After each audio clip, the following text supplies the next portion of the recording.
It's Chris Avalon Unfiltered, bitch.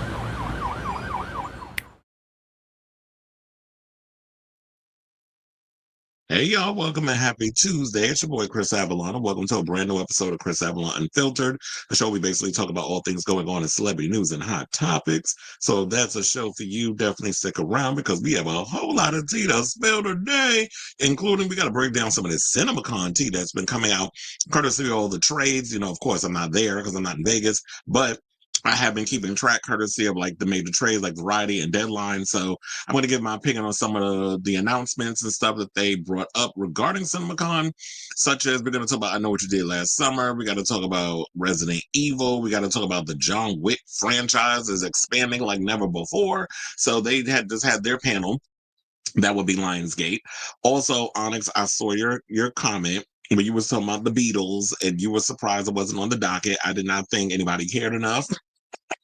So I did add it to the show. So we'll bring it up and we'll talk about it and I'll give my overall thoughts. I did see your comment. So there's that. Now, also, remember that show that we were talking about, number one on the call sheet?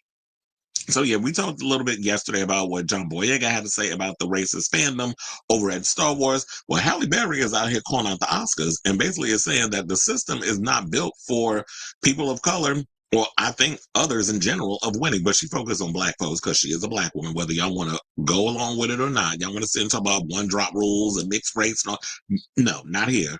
She is a black woman. When she steps out of that house of hers, she is seen as a black woman. So therefore, we're going to address her as such. And so we're going to talk about that. Plus, there's another Diddy story, another freak off that's attached to it. However, I feel like this story that came out, I'm not buying it. And so we'll break that down. Plus, the Trump administration, because, they laid off a bunch of federal workers, they want to deflect and distract by trying to play up this whole Luigi Mangione. They're trying to seek on the death penalty for him. So this is all a smokescreen. It's a distraction, but be alert and vigilant in regards to it. So we're going to talk about that.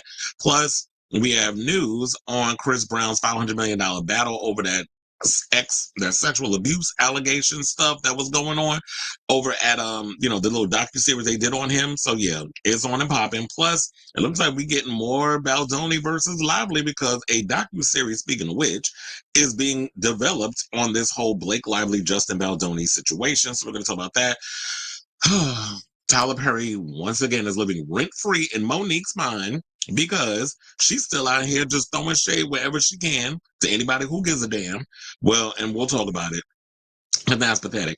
And we just got word. Congratulations, Liza Minnelli is about to be honored on RuPaul's Drag Race season 17 finale. So we're going to talk about that. Plus, a lot of drag stars showed up and showed out, condemning the Met Police over the handling of iconic drag legend Heklina's death. So we're going to talk about that. And plus, we got to spill some tea about Miss Tana Riddell. Now, if y'all don't know that name, she was very influential in helping Beyonce shape Cowboy Carter. She's also, plays within the country music space. Well, she just came out as pansexual. And plus, we got to break down her past because I gagged. I saw a video yesterday about her talking about like her upbringing and stuff. And I'm like, damn, now I can see why she in country music. All the melodrama from her personal life definitely is catnip for the country music audience. So we have that and a whole lot more. So before we get to the topics, if you could please do me a solid and hit that like button and that subscribe button. Also be sure to smash that notification bell so that way you know when we go live with a brand new episode of Chris Avalon Unfiltered. It helps with the algorithm.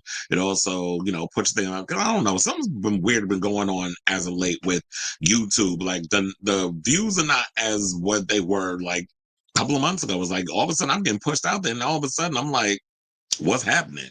So it's a mess. One of my friends was saying, I just need to get off YouTube and just get right into Meta because he said for the first time in a long time, shout out to Adam Barter, he was saying that he's now a full-time content creator. And I think he's using, it's through Meta.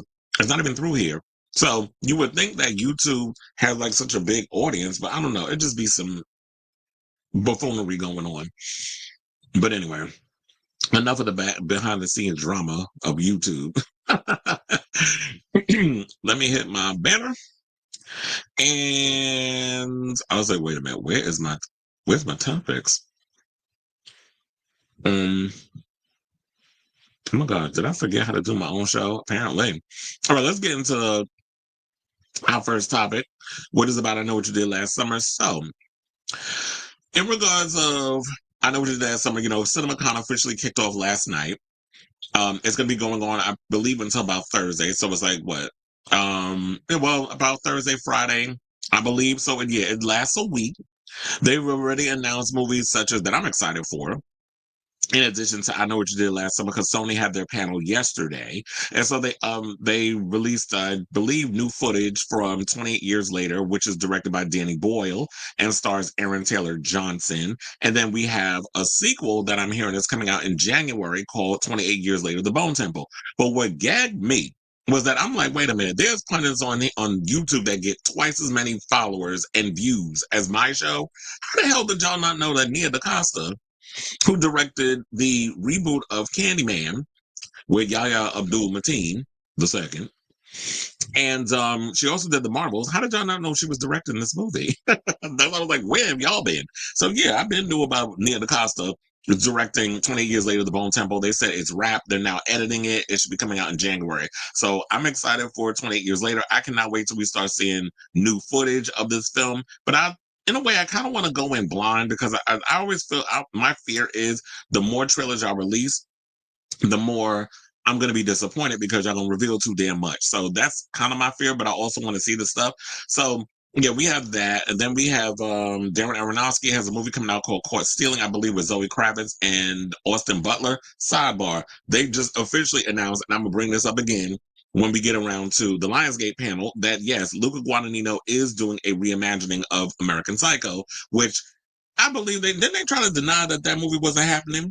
But the Scoopers, I believe, Daniel RPK or it was Jeff Snyder, one of the two, or maybe it was the both of them, came out and said that this movie was happening, and now it's coming out. It's funny how the Scoopers get the tea, the studios deny it because they want to save it for a rainy day, and then it proves that the Scoopers were not lying all along. So that is happening. And now, in regards of whether or not Austin Butler is going to be playing Patrick Bateman, that is TBD because we don't know yet. But all I know is that we're getting a reimagining of American Psycho. Now, in addition to all of that, they did bring up some Spider-Verse news. So they saw some footage from Into the Spider-Verse, which we're supposed to be getting another one. I'm upset that it's coming out in 2027. I'm like, why are we waiting so damn long for this movie to come out? We've been waiting enough for this movie to come out already. Now we have to wait till 2027. Then they announced the name of the new Spider-Man movie, which I was like, okay, whatever. Then Zach Cregger came out with Resident Evil. That is a topic that we're going to bring up later on. Then, of course, it was Clara and the Sun, the breadwinner. We're getting another damn Jumanji. The Legend of Zelda. We already knew that was coming, but they officially announced it. And they showed a new Karate Kid trailer with Ralph Macchio, who has always been, Daniel's son, who was on the series that was on Netflix that just wrapped, and in the old movies from back in the 80s. And then they have this new kid. The only one I recognize as a kid on there, I think, is the bully. That's put it on the kid. His name is Maxim Knight, who I used to watch on this show called Into the Badlands. I see where you ended up. I said, you might as well put all that martial art training to good use because you was kicking behind and being a brat on that show. It's on Netflix if y'all have never seen it. I actually like that show. I was mad when AMC canceled that. But so yeah, and then in addition to that, we got the Beatles movie. So we can go through that real quick and before we get to the I Know What You Did Last Summer tea. So yeah, so we're getting 4 movies at once and they're being released on the same day. And I know people are like, what? So you have Paul Mescal as Paul McCartney, Joseph Quinn as George Harrison, Barry Keoghan will star as Ringo Starr, and Harris Dickinson will put his spin on John Lennon. So basically and they have them come out at a Las Vegas-based trade show for cinema operators and battle the style of the band popularizing their heyday. And so I almost said Shawn Mendes. Sam Mendes, who has directed a lot of amazing films, is going to be directing it. But it's going to be like a multi-part biopic, which means that this 4-film cinematic event is going to be filmed from the point of view of each Beatle. And then there will be segments of the movie where they come together. You know the Beatles song. So, we don't know necessarily. So I will say this: while they are 4 movies coming out simultaneously, well, I shouldn't say simultaneously because simultaneously means together. We don't know if the movie is going to be released all at once, or they're going to release one per week over the course of a month. What I'm guessing is maybe the smart thing to do instead of overwhelming your audience. Remember, like, you flip to those old books from back in the day where you would flip over and be like, if you want to see what happens to this character, turn to this page, and then be like, oh no, they died. Like when you get those multiple choice books, I used to read a lot of those when I was a kid, but um maybe what they should do is do it once a week. If there's 4 weeks in a month, why not release the John Lennon one, the Ringo Starr one the next week, and then so on and so forth. So do it that way. That way you get the box office for that 1 week. People go and see that point of view. Then they come and see the next movie and see that point of view. I'm like, would people really want to go and see the same movie 4 times? But I guess because it'd be a FOMO, it would kind of be like an event type situation that maybe they'll go and see it because it's like, oh well, it's probably different scenes and things you haven't seen before. But I really think this is a really cool idea to come up with. And plus, on top of that, when you're doing this type of film, I feel like it'll kind of be in the format of like Barbie and Oppenheimer, like Barbenheimer, where it's just sort of like it's an event. Everybody comes out to the movies every week to see this film, but it's a different version of it. So I think like that would be a really cool thing, especially since there's been crying as of late of how like the movie theaters are suffering, where it's like a lot of people don't really want, we're so used to this 42 or 45-day window of movies being in theaters before it is dumped on like a streaming service and you can watch it at home because you don't want to deal with all the headaches and stuff that goes into the movie theater experience. This would be a way to get butts and seats, similar to how y'all did with Barbenheimer, or you do like the sing-alongs with Wicked and things of that nature. I heard that there's some movie theaters is considering entertaining the idea of people smoking weed in the theater. Hell no. Bad enough, I don't like when y'all be on your goddamn phone when it tells you in the beginning to like not be on your phone, don't text, don't talk, all that other mess, and y'all do the shit anyway. So why the hell would I want to go to the movies and deal with smoking weed or whatever? Unless y'all it's like a Fathom event type situation where it's a Cheech and Chong movie or damn, what was the name of that movie with Dave Chappelle with when they were smoking that when they were smoking the weed? Like if it's an event where it is required that you smoke you light up, I wouldn't see that as a problem. But then again, who wants to be dealing with I'm coming in and out of the theater and I got that contact high, meaning the ushers who are supposed to be working and they got to come in and literally the room is up in smoke. So I don't know if that's necessarily a good idea. I mean, quiet as it's kept, majority of the ushers and the people that work in the theater be smoking anyway. Trust and believe, when I worked at AMC, a majority of my coworkers, including the management, was toking on that smoke. So maybe it wouldn't be such a bad idea. But so yeah, so while I'm not necessarily a big Beatles fan, I mean, I did grow up listening to a lot of their music because of my parents and all this other stuff. I will say this does sound like a pretty interesting idea that I would not, hawk a loogie at. It's like I would entertain this idea of doing this movie now or checking this movie out. I don't know if I'll go to the movies and see it, but if they all wound up on like a streaming service, I'll definitely check it out. I'm mad at myself because I closed one of the windows I wasn't supposed to close. But anyway, now let's get into this. I Know What You Did Last Summer tea to wrap this up. So yeah, they basically showed a little bit of footage at CinemaCon. From what I'm hearing, the footage that they showed was kind of like a rip off of the first Scream movie with Drew Barrymore. So I need to see what this footage is that they're speaking of when they drop a trailer or we see them, when the movie comes out or whatever. So y'all already know that Jennifer Love Hewitt and Freddie Prinze Jr. are back at the scene of the crime. The 90s icons who starred in I Know What You Did Last Summer and I Still Know What You Did Last Summer is, they said they showed a trailer of the new movie, which is going to be called I Know What You Did Last Summer. And now they said the hook-wielding fisherman has found a new generation of torture. Attendees of CinemaCon got the first ever look at Sony's I Know What You Did Last Summer. In the first look footage of the follow-up film, a picture-perfect young couple portrayed by franchise newcomers Madeline Klein and Joshua Orpin is enjoying a night of self-care, including a calming bubble bath for Klein's character, However, all the rest and relaxation takes a deadly turn as a cloak killer enters the premises. Now, the sequel follows five friends who inadvertently cause a deadly car accident and cover up their involvement, making a pact to keep it a secret rather than face the consequences. So then a year later, of course, somebody says, I know what you did last summer. I wonder if they're going to send it as a text.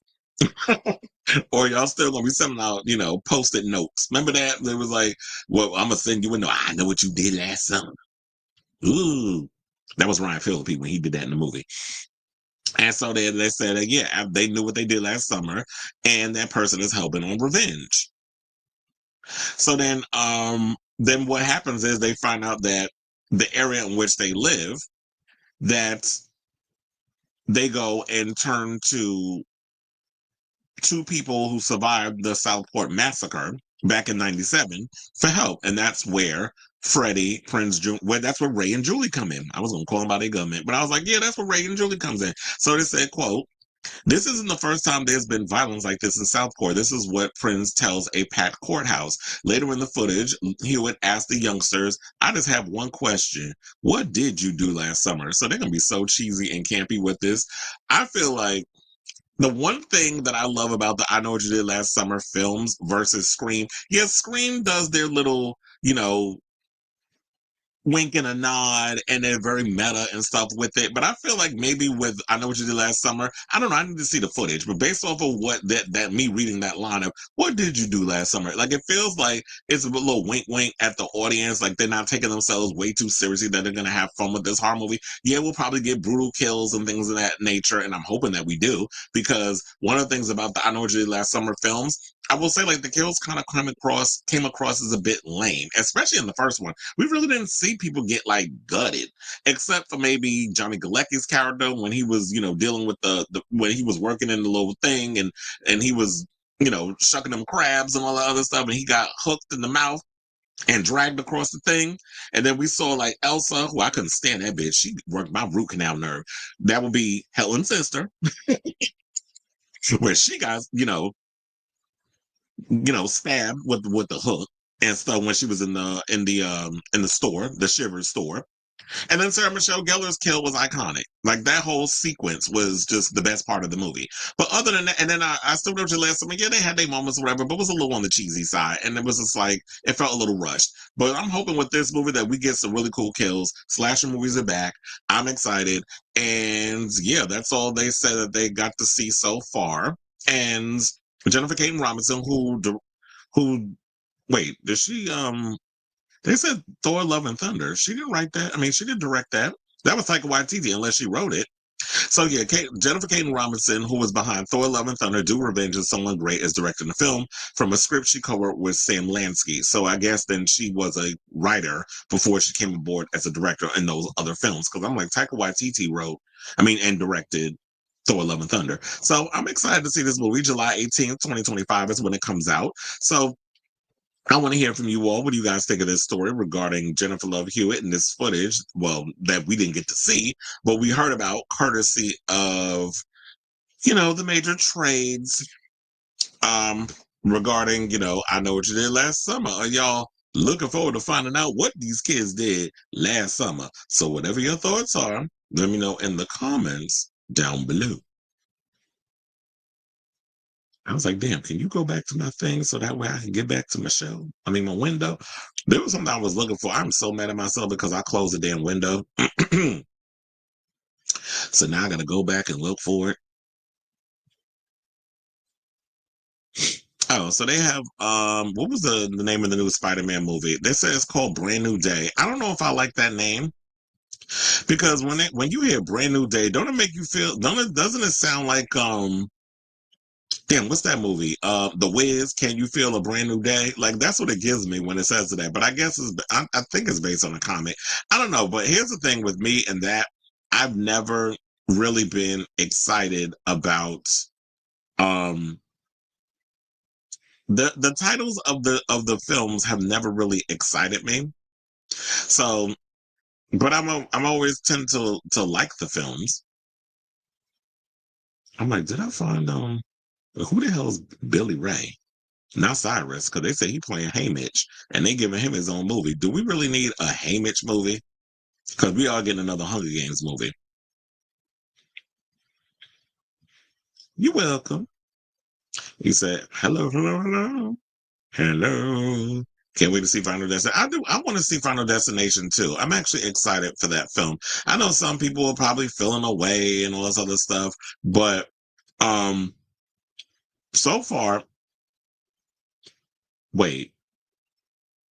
Oh, I was reading something. They said that TikTok might be getting banned again. But because the deadline is approaching for that. But yeah, I'm definitely looking forward to seeing that. I was asking something on my page of like what movies everybody's excited to see. I was like, I'm trying to remember. It was Final Destination, Bloodlines, Thanksgiving 2, Scream 7, and damn, I forgot what the other one was.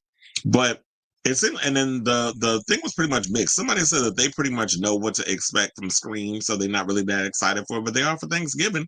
I'm like, I don't know if that's necessarily true. I mean, we all know there's going to be somebody else, a ghost face, that we got to figure out who they are. They get a lot of kills get put in, and then we do the whole Scooby-Doo unmasking in the third act, and then Sydney drops her one-liners and says "fuck you" about 8 times before she guts him to death. Before she stabs the killer or hers to death. I fear people aren't going to want to see a Ringo solo movie or a George movie, and he's my favorite Beatle. Yeah, and I think it's also because people only care about like Paul McCartney and John Lennon. They were the only two from that from the Beatles that had the biggest success. So I could definitely see why people would jump to them to want to see those two movies, and then the other two movies might not do so well at the box office. But hopefully Sam Mendes got a little trick up his sleeve where he can get butts in them seats. Important to note that a complete unknown couldn't pull that big of a Gen Z audience despite casting an A-lister as Bob. Funny enough, A Complete Unknown is out already on, I believe, Hulu and Disney Plus. I haven't watched it yet, but I did get the alert that it's out. I'm actually curious I kind of want to watch it. I think the only reason why I kind of want to watch it is because it's Timothée Chalamet. But other than that, I'm like, if he wasn't in it, I wouldn't have cared because I'm not really a Bob Dylan fan. But out of curiosity, I do want to see the film. Anyway, let's see what everybody said. Not Halloween Ganja edition. I wonder who'll play Yoko Ono and what other 60s musician. Well, yeah, because you do got to cast Yoko. I want to go to the premiere of the Beatles movie. That's how excited I am for the biopic. Well, you might have to wait a while, because when is that movie coming out? Oh my God, I'm sitting here looking for this damn article, right? And funny enough, I had the Google open the whole time. That's funny. So it's like I didn't even really need to look for it. It was already there. Anyway, but I was stalling a little bit. That's why I feel like I'm like not focused. But now I'm focused. Now it's open. Now I know what you did last grinder. Could you imagine? We definitely need like a gay slasher film, which I've always had this idea in my head since film school. And one of my film school classmates who I'm close with, he knows about it. So I was like, I need to get to writing that script, and he can direct it. I said I'll play like the sheriff or something. I don't know. I'll figure out who I'll play. It said the Blob remake is happening too. Is it? I think I've always heard rumblings about a Blob remake. The question remains, do we really need a Blob remake? I've actually seen both of them. I saw the original one with Steve McQueen. Yeah, it was cheesy and it looked like damn jelly running down the street. But my favorite one, I guess because it's not my generation, but it's like I grew up watching this movie and I was a kid when I saw it. The Blob from the 80s with Kevin Dillon and Shawnee Smith, I freaking love that movie. And that Blob had no mercy. It was killing kids. It was killing old people. It was killing homeless people. It didn't give a good goddamn. That jelly, that old Blob was killing everybody. I love that movie. I actually own it. And every now and again when I feel nostalgic, I watch that film. My favorite scene, of course, is the movie theater scene. Or when with the scene when the guy was like trying to go, finger his girlfriend and was like putting his hand in her bra, and then the Blob was up in there and got to her and then basically ate him. And then the one the scene that always freaked me out was when the blob sucked that guy down the drain in the sink in the restaurant. I was like, how the hell they do that? It was like there was so many cheesy scenes in that film. Wait till I Know What You Did Last Summer is coming out in the same month as Fat. Well, it's coming out in the summer, which is weird. But I guess because it says I Know What You Did Last Summer, they need to have it come out in the summer. We'll see if it does well. I'm trying to remember back in the day when I was young and I actually went to go see I Know What You Did Last Summer. Did did it come out in the summer? I might have to look that up, but yeah. It is coming out this summer. They rather see Thanksgiving too. Can you get any more Zionists than Elon Musk's Spyglass? I'm going to go to New York when Rachel goes to Broadway to show her full support. Well, that's awesome. Any thoughts on the casting of the Beatles movie and the erasure of casting unknowns?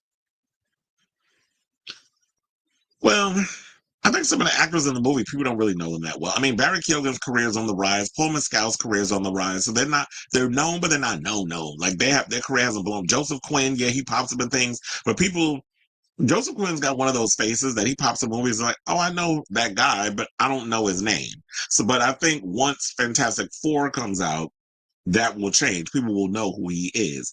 But I don't mind. I mean, in a way, they're kind of semi-known. I don't think they're like big stars. It's not like it's Timothy Chalamet or Austin Butler. Like those are big names. Or Sydney Sweeney, who I'm hearing is eyeing a Gundam movie. I'm like, why y'all always cast the white people in anime type shit? Like, can y'all stop? And who is she playing? Plus, Final Destination Bloodlines has become the second most watched horror movie trail. Oh yeah, I forgot to mention that, but yes, it is. I'm looking forward to it. I like Final Destination. I like they coming out with some completely different idea. When I looked at Tony Todd, I was like, damn, I think if he was alive today and he was looking the way he looked, we would have been like, damn, what's going on with him? He looks a little sickly. And so he was showing it in that damn movie. He did not look well. I wonder I'm trying to remember. I wonder what it was that he was when he passed away from. I need to look that up because I don't remember. Is greenlit now that Snow White flop. Same with Abigail flop. Mm, I saw a complete no. Oh, so it was good. I guess I'll check it out. That's too damn long. It's like you got that coming out in 2028. Why y'all announcing movies that's coming out 4 or 5 years from now or 3 years from now? Like, can y'all talk about movies that y'all got coming?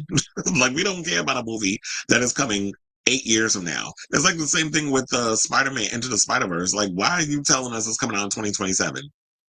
Like, what does that do for me? Oh yeah, I did see that too. I saw that earlier when I said, oh shoot, the Kiki Palmer movie's out. I saw that last night. I didn't watch it, but I saw it was up there. So I added it to the queue. And then there was this guy that I follow on YouTube that lets you know like all the movies that comes out on all the different streaming services. Look like Netflix got some good movies coming out this month. They got the old Bonnie and Clyde, they got Psycho, they got all those really good movies that I love. I just like old films. So I'm like, I can watch that. They did a gay bareback parody of Scream, but it's hard to find as a director. What's the point of doing a gay horror parody if we can't kill Joey Mills or any of that to do? Wait, who said that? Well, I don't know. I always think like parodies of gay porn parodies, they're just stupid. That's basically what men.com does now. I'm like, these movies y'all are just not funny. Y'all be thinking y'all be doing funny stuff with it, but I'm like, this is so stupid. Now that's their whole brand. I'm actually looking forward to Jurassic Park. And funny enough, when I was in the theater watching the movie with a working man, the kids that was in the back, they were like, another one? I'm like, where the hell y'all been? But I guess, a lot of people don't be paying attention like I'll be paying attention. I don't know how long a Blob TV series would last. Superman comes out July. I'm actually looking forward to that. Well, you know what? I'm guessing they're going to probably show a lot more footage this week when Warner Brothers does their panel. So I'm sure. Can you imagine? They should probably kill his ass first. Jacob could have done a list, but it sounds like they don't want to lose the right to privacy, so they'd rather not become a movie star. Like, well, Jacob Elordi's out here doing stuff.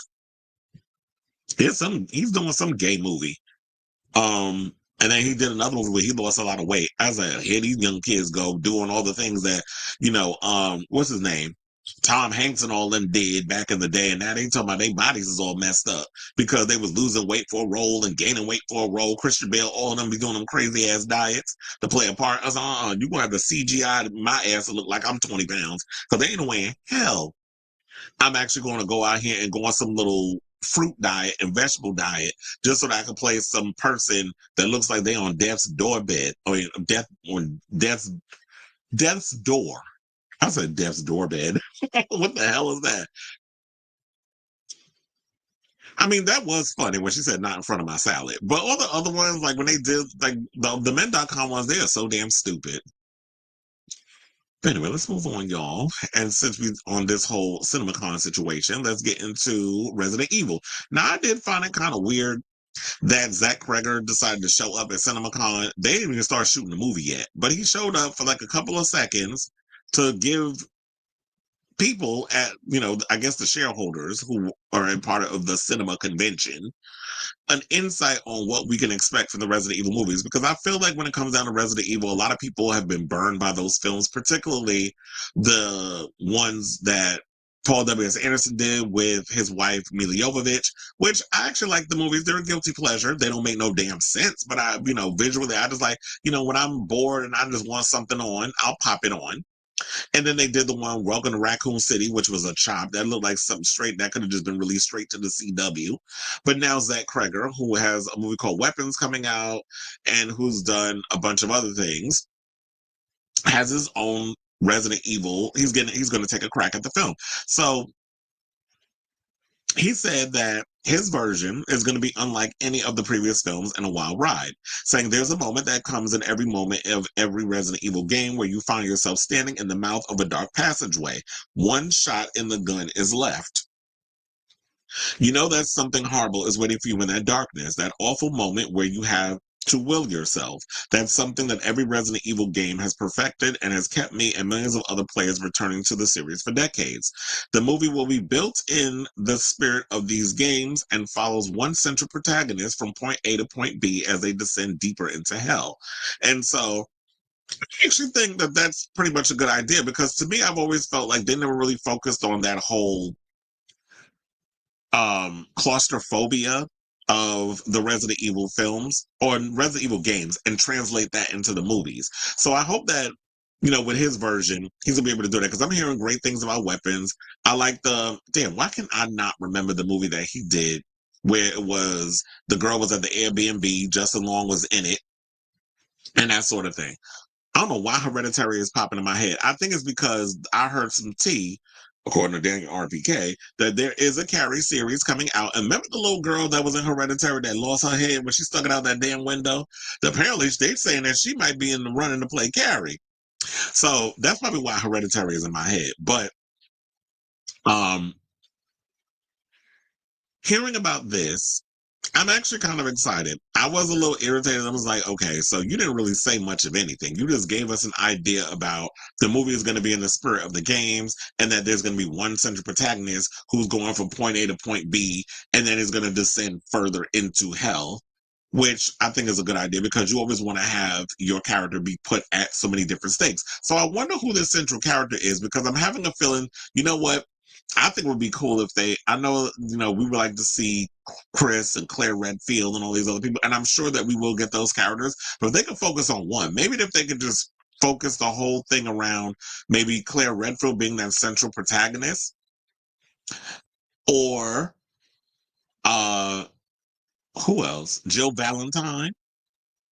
Because I feel like there's so much more to them than there are the other characters. Yeah, Leon Kennedy and all of them have, moments and stuff where it's cool to want to watch them. But I feel like if y'all going to go and do a central protagonist, I would definitely love for them to focus on a female character and not come up with some different person that we ain't never heard of, because child, Alice do not exist in them damn games.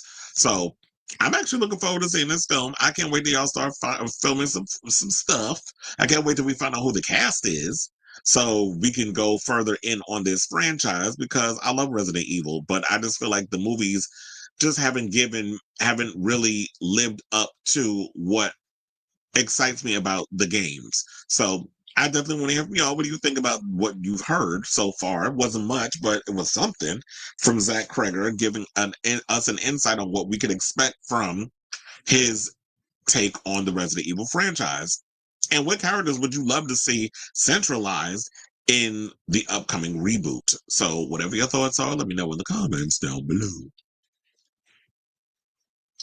So, let me close these good old windows before we get to our next topic.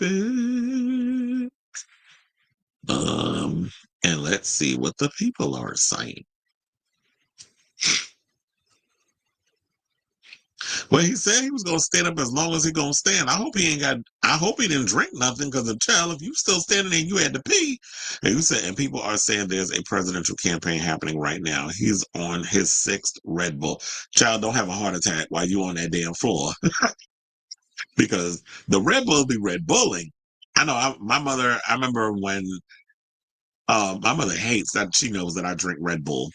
But I don't drink them like I used to. But I knew one guy that I worked with, Kenny. He used to drink Monsters all the goddamn time. But I got it. He worked like 2 jobs or whatever. But still, it was like he would drink like Monsters all day. I'm like, God damn. But I mean, one, he was a lot younger. He was like what, 23, 24. But still, it doesn't matter. Like, you that young and you drinking all that damn stuff, it's like you gonna fuck up your body. I would not be out here. And I used to drink Monsters, but I don't like the taste of Monster. Red Bulls I like until they start not being as cold anymore. Then they taste gross. But that's why I do got to drink them right away. But it's hard for me, especially when I'm sitting there drinking the 20-ounce ones. Of course, I got to get the biggest one under the damn sun. So good for him. But you say that there's a presidential campaign, meaning what? That Cory Booker, they're saying with him doing all of this, that he's got what it takes to be the next president of the United States. We'll see, Chair. But kudos to him that he able to stand up there and do whatever. I hope there's other people that's following him in this situation, and that he just not out here being a lone wolf. All right. So, okay. So now let's move on and let's get to the Lionsgate panel, because it was announced in addition to John Wick 5, because we're getting a John Wick 5, but there was other films and stuff that was announced. So hold on as I get to those. So yeah, the Lionsgate presentation kicked off with an extended look at Ballerina from director Len Wiseman, starring Ana de Armas. Now, I am looking forward to seeing this movie. I'm a fan of, as y'all know, which is why I made this a topic.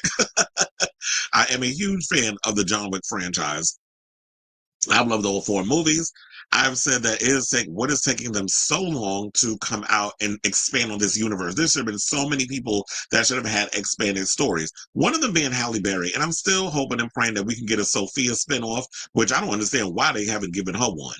But I like the idea that they've come up with this new character that's in that whole, was it the Ruska Roma and clan, which would be like what John Wick was a part of. They had the ballerinas, and the director was played by Angelica Houston. She does make a cameo, I believe. Well, not I believe. We see her in the trailer. She makes a cameo in this film. They did say that this movie takes place between the events of John Wick 3 and 4. So we'll see where he fits in, how he fits in between, especially with the events that happen in John Wick 4. And then we're also getting a 5th John Wick film, but we'll get into that in a second. So yeah, so they showed some footage or whatever, and at one point they had to shut this movie. This movie was supposed to actually come out last year, but what happened was they didn't feel like there was enough action in it, so they had to up it a little bit. They shut down production. Stahelski came on board, came up with some more action sequences, and based off the commercial, the trailers that we've seen, the movie looks pretty good. So I'm excited to see what this film looks. It kind of has that, it does have that John Wickian type of hue, but also it kind of gave me a bit of Underworld, which makes sense because Len Wiseman directed the first 2 Underworld movies. So, in addition to that, Francis Lawrence and Mark Hamill teased an adaptation of Stephen King's The Long Walk, while highlights included an announcement of Sunrise and the Reaping, which is the next Hunger Games installment. And I think it was just yesterday or the day before, Josh Hutcherson said that he'd be down to return as Peter Millark in a Hunger Games movie. He said he told the author to get to work. Well, I don't know. I've never read this book. I've never read Sunrise on the Reaping, so I don't know if Peter is in it, but if he is, I don't know if y'all heard, but Josh said he want to come back, so bring him back. Now, also, what was revealed was Luca Guadagnino's reimagining of American Psycho, Jenna Ortega presenting the Hurry Up Tomorrow trailer, and Paul Feig's thriller The Housemaid, which stars Amanda Seyfried, Sydney Sweeney, and Brandon Sklenar, who I have to say, Brandon Sklenar, his career is on the rise. He's on that show, was it 1923 that's on Paramount Plus? He's on that. I actually like him. He's also in this movie that's coming out that I really want to see, and I'm hearing good things about, called Drop. He's playing the guy that actually, the girl who gets the phone call from the killer, whatever, saying that you got to kill your boyfriend unless, or we're going to kill your kid and the babysitter. So yeah, Brandon Sklenar is in that, and also there's been people that's been shipping for Brandon to play Batman. So they want him to play in The Brave and the Bold. We already got a Batman with Robert Pattinson, but they want him to play Batman in The Brave and the Bold. And I'm like, okay, I can see it. I like Brandon Sklenar. He's a name that we are going to be paying a lot of attention to because he's on the come up. And Amanda Seyfried, kudos to her. She is making a comeback. I've always liked Amanda Seyfried. And she has a show that's on Peacock. But I like the fact that, you know what? She's been gone for a minute, but now she's back with the jump off, in the words of my girl, Little Kim. So, yeah. So that was basically what they announced so far. But in addition to the whole John Wick situation, which I love this picture because of John Wick Part 2. The latest on this situation which they said in here is that, yeah, for those of you who aren't aware or had an inkling, he isn't dead. So he's not dead. He's so not dead that Lionsgate is literally exploiting the franchise at Tilt, with an animated version, a Donnie Yen directed King character spinoff, and yes, of course, a John Wick Chapter 5 with Keanu Reeves returning to star. Franchise filmmaker Chad Stahelski, because apparently people keep calling him Stahelski, and it's like, Stahelski was he was on Teen Wolf, so that's the only Stahelski I know, and that would be Styles for those, Styles for short. But Chad Stahelski, because apparently people on the struggle bus trying to say his last name. But yeah, he's going to be back to direct and produce. And so let's get into the whole animated version of it. So what the animated version is going to be a John Wick prequel. So I guess it's him during his younger years, which I have to say, I like that idea, because I've always been hearing everybody talking about, yeah, we're going to do a prequel series with John Wick when he was in his younger days. Who do you get to play a young John Wick that would kind of resemble him in some sort of ways?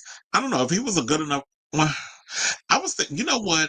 If they wanted to do a live action, because he is young and he's able, but I don't know if he'd be able to carry a movie on his own. The kid I just mentioned that was on Into the Badlands, and because he kind of has indigenous look to him, and so does Keanu Reeves. Keanu Reeves is part Asian, so he does, and from Canada. So he does have an indigenous look to him. So maybe it will work. I'm talking about Amorous Knight. Maybe he would be a good person to play John Wick but I think he looks way too young. So that probably wouldn't even work in regards to that. But if you want to do a young John Wick coming up in the Rusco Roma and going on and you are doing it, being an orphan and stuff, I definitely think that Aramis Knight favors him the most. But I mean, and John Wick is a man of a few words, so you don't really need him to talk much. You just need him to beat people up and be the Baba Yaga, or we get to see him become the Baba Yaga.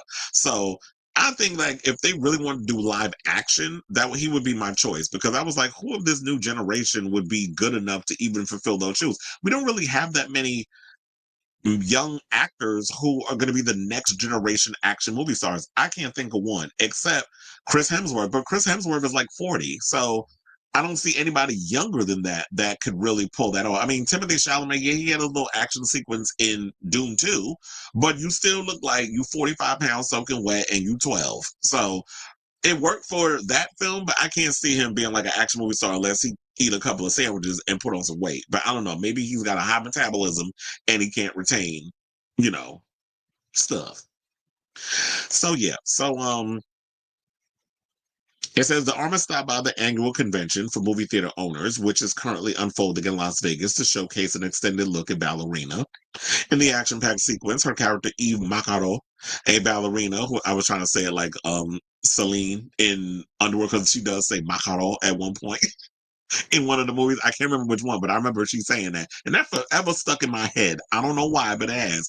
But that's her name, Eve Macaro, ballerina who is training to become an assassin, kicks ass as she faces off against several adversaries in an abandoned bar, shooting one baddie in the face and smashing several plates against another adversary. When they talk about the smash on the plates, I wonder if it's going to be like that. And yeah, that's the Kane one, but I was like, let's go to this one. So I wonder if it's similar to like, damn, there was this movie that came out on that I've seen on, I can't remember the name of it, where there was this girl, she was an assassin, she was a supermodel. It was directed, I think, and written by Luc Besson, and Luke Evans was in it.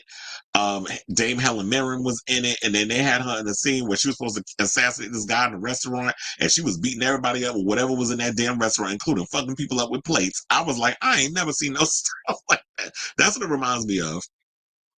But yeah, that's the Honor de Armas film. And so I'm definitely looking forward to seeing that film. And they said that though, you know, she did appear in James Bond. She said that she only had 3 weeks to train for that movie before she had to do her little action sequence. And no shade, but she was the best part of No Time to Die. So that's what I liked about her. So when I first heard that she was going to be cast as the lead in this ballerina film, I was like, okay, I'm sold, because they basically, even though I was disappointed with No Time to Die, I did not like um Rami Malek as the villain. He kind of disappointed me with that. I just felt like this last outing for James Bond was a bit weak. Ana de Armas was the best part of that freaking film. And seeing her, I was like, I want more, I want more. Then when I heard that she was going to be doing Ballerina, I was like, oh, I'm definitely sold, and I will be there on opening weekend when this film comes out. So they said that, yeah, while she trained 3 weeks before she did her action sequence in No Time to Die, she spent 4 months working on, working with the stunt team, working out in the gym, visiting a shooting range with real weapons.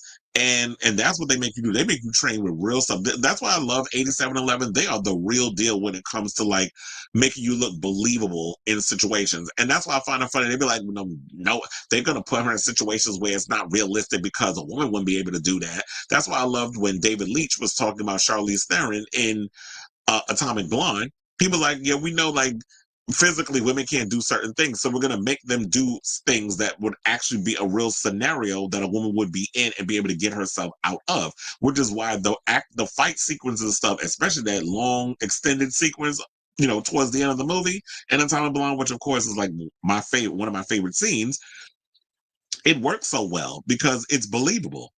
And then the scenes where it's like they're both exhausted by the she done ran through all those people, and I kind of like that sense of realism. It's like, okay, I'm tired. I need a minute before I beat your ass. So I kind of like those moments when they put that in there. So yeah, she and then she went on to say this is by far the most physical and challenging thing I've ever done. And then said that she did at points complain until she actually had to work out with Keanu Reeves. And Keanu Reeves is 60. And I think Ana de Armas is like, she's got to be in her late 20s. So it's like, if this man up here who is probably like 30 plus years older than you, is up in here doing this same stuff without complaining, sis, you need to step your pussy up. And she realized that's what she had to do. And that's what she did. She was like, after I seen this man up in there doing all this other stuff and not complaining, I had to shut the fuck up and just get to work. And that's what you got to do. Is like, you got to sometimes, when you be around these other people who are considered icons in this space, when they show you up, it's like, now I got to step it up. So yeah, now, as y'all know, Reeves will appear in Ballerina before he returns to the screen for John Wick 5. We already talked about how he will be coming back and Chad Stahelski will be directing it. I'm assuming this is all going to be coming along after he does his Highlander movie. So we don't know how long before they start filming, and because Keanu's got to train. So I'd be like, yeah, I'm gonna be training for the next 5 to 6 months. You get to with your Highlander movie with Henry Cavill. And by the time you're done with that film and you got your people editing it and stuff, then we can get the ball rolling on John Wick. So the 5th chapter continues a series that began with 2014's John Wick, which earned $86.1 million globally, but became a sleeper hit on home entertainment. Each film improved upon its last in terms of box office grosses, where 2017's John Wick 2 grossed 174.3 million. 2019 John Wick Chapter 3 Parabellum climbed to 328.3 million, while 2023's John Wick Chapter 4 became the highest grossing with 440 million. So yeah, as long as these films make a shit ton of money, you know, they're gonna keep making them. So yeah, they said that Keanu Chad Basel, and that would be Basel Iwanek, and Erica, I don't remember her name. I think I did. Oh yeah, Erica Lee is who it is. They said they would not be returning unless they had something truly phenomenal and fresh to say with these characters in this world. It's so important to get the story right and give John's story the proper next step. It's exciting to take the first step on that road because we got to know what happened. Like, first of all, John's supposed to be dead. So if he's dead, what's the next point? Because he managed to get around the whole thing with the high table and Bill Skarsgård trying to play himself and got screwed in the end, and all those crazy stuff. So it'll be interesting to see what's the next chapter in regards to this story. Like, how do they keep it going? Because quiet as it's kept, John's story ended with the first movie, but we just love the crazy stunts, we love the crazy action sequences, and we like the world building of the John Wick universe. I mean, I know I do, and I think a lot of people who are fans love it. But to wrap it up, because it's a lot that has to be going on with this whole situation. So yeah, so we're getting a standalone Kane movie, which is played by Donnie Yen. And the reason why I got Rina Sawayama's picture up in here, because she was in John Wick 4. Hiroyuki Sanada played her father in the film, but he was killed by Kane, played by Donnie Yen. So I am wondering, with that whole situation, especially how the John Wick 4 ended, will Rina's character, Akira, will she get her revenge, or will she kind of join forces with Donnie Yen in the end? So it'll be interesting to see if they do work in her character, what they're planning on doing with Kane's character, because I think he had a pretty interesting backstory. So it'll be good to see if he's gonna, what he's gonna bring in regards to this character. But I should also point out that Donnie Yen is directing and executive producing the film, which is going to begin production in Hong Kong. And Mattson Tomlin, writer of the upcoming The Batman Part 2, an adaptation of the Reeves created comic book Berserker, which I've heard a lot of things about because Keanu does promote this a lot at Comic-Con. Like, I remember he has brought up Berserker a couple of times. He's actually writing the script. A previous draft of the screenplay was written by Robert Askins. Iwanek, Lee, and Stahelski will also produce this spinoff.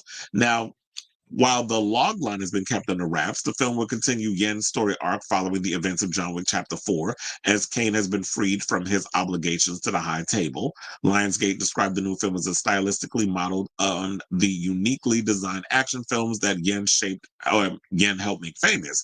So, when he started, well, I don't like the fact that y'all kind of only just bring up Rogue One and Return of Xander Cage. Like, Return of Xander Cage was a terrible movie. But Donnie Yen, I've been a fan of his for a long time. And, he's done a lot of, I love movies that he's done, like Flashpoint, and then he's done Ip Man, and he's done Iron Monkey. Like, he's been in a lot of those great movies. So to have him be a part of this and his own solo film and see where they go with that story-wise, it would be great. And I also feel like, yeah, I definitely want to know what that situation is regarding Rina Sawayama's Akira character and where that she stands, especially at the events where she was going to go and he finally goes and meets up with his daughter because he's been free from his obligations at the high table, and she goes through the crowd to try to seek revenge for him killing her father. So I don't think Kane is going to die because he is the star.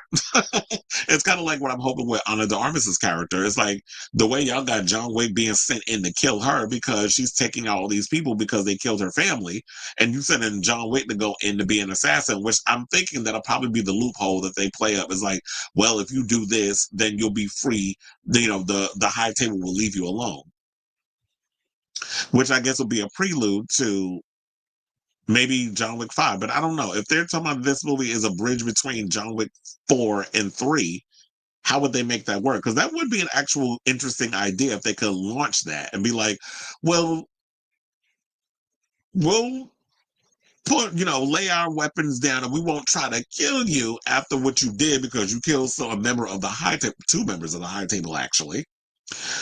we'll lay our guns down if you go and kill this girl. And then, of course, he goes and intentionally going to do it, and then he couldn't do it because we need to. If you want to keep these stories going, you got to keep the, you don't want to try to kill off your lead people. But I definitely feel like, in addition to all this, I do hope that we get a Sophia movie because I definitely think that what the events of Halle Berry's character in John Wick Parabellum, she deserves her own spin-off movie too. So I'm overall excited to see all of these films, especially the animated one and everything that's going to be going behind that. But it's like, yeah, there was a lot more stuff to go with it. But I feel like I don't want to be spending 20 minutes talking about John Wick. So I want to hear from you all. What do you guys think of this story? Are you a John Wick fan? Are you excited that we're finally getting this franchise expanded? Because I'm sitting there saying, like, John Wick has so much to offer. You can't put this all on the shoulders of Keanu Reeves forever because he's getting up there in age. So you want to be able to spin this off so that we get more people to come in and get their own stories told within this universe. Because, he's in the 60s. And yeah, you can, there's a lot of older actors that are still making action films. But look, he was always talking about his knees is bothering him. So I'm just looking out for the knees, especially when you were doing all that damn judo. So let me know what you guys think of this story in the comments down below. And to make sure I had all my windows closed. Probably, I don't know, because I would have to say in my mind of minds, I'm kind of unconvinced about the whole Cory Booker thing too. I don't know. It's just I'm siding on a lot of these politicians because at the end of the day, neither side is for us. One of my friends posted something. They were just like, they got Bernie Sanders and AOC running around here to my anti-oligarchy until they say 2028 when they try to convince their people to vote for Gavin Newsom. I said, oh, you shady. People are unconvinced. They rather vote for someone white, saying it's needed, especially with the climate we're in. Someone said we need to understand people vote in there. Look, this is why I was watching something earlier. Shout out to Funky Dineva, but he did an interview with Ra Ali, who y'all know started out on Love and Hip Hop. Now she does like On Site and a bunch of other stuff. And basically says something like, if y'all notice, black people don't feel no ways tired about what's going on. Because it's like, you want to know something? Y'all need to, we've all, regardless of what has happened with black people, we've all had to be the people that had to be vigilant, had to pull ourselves up and figure out how to move and navigate through these spaces that are not built for us, which is why I'm going to bring up this whole Halle Berry story, because it kind of resonates with that. In fact, why am I even? I might as well just hold what I got to say because now I didn't even think about that, but I'm like, it kind of falls into that. So I'll hold on to what I got to say. But anyway, let's move on, y'all. And speaking of which, because I was like, I didn't want to shoot my wad a little too early.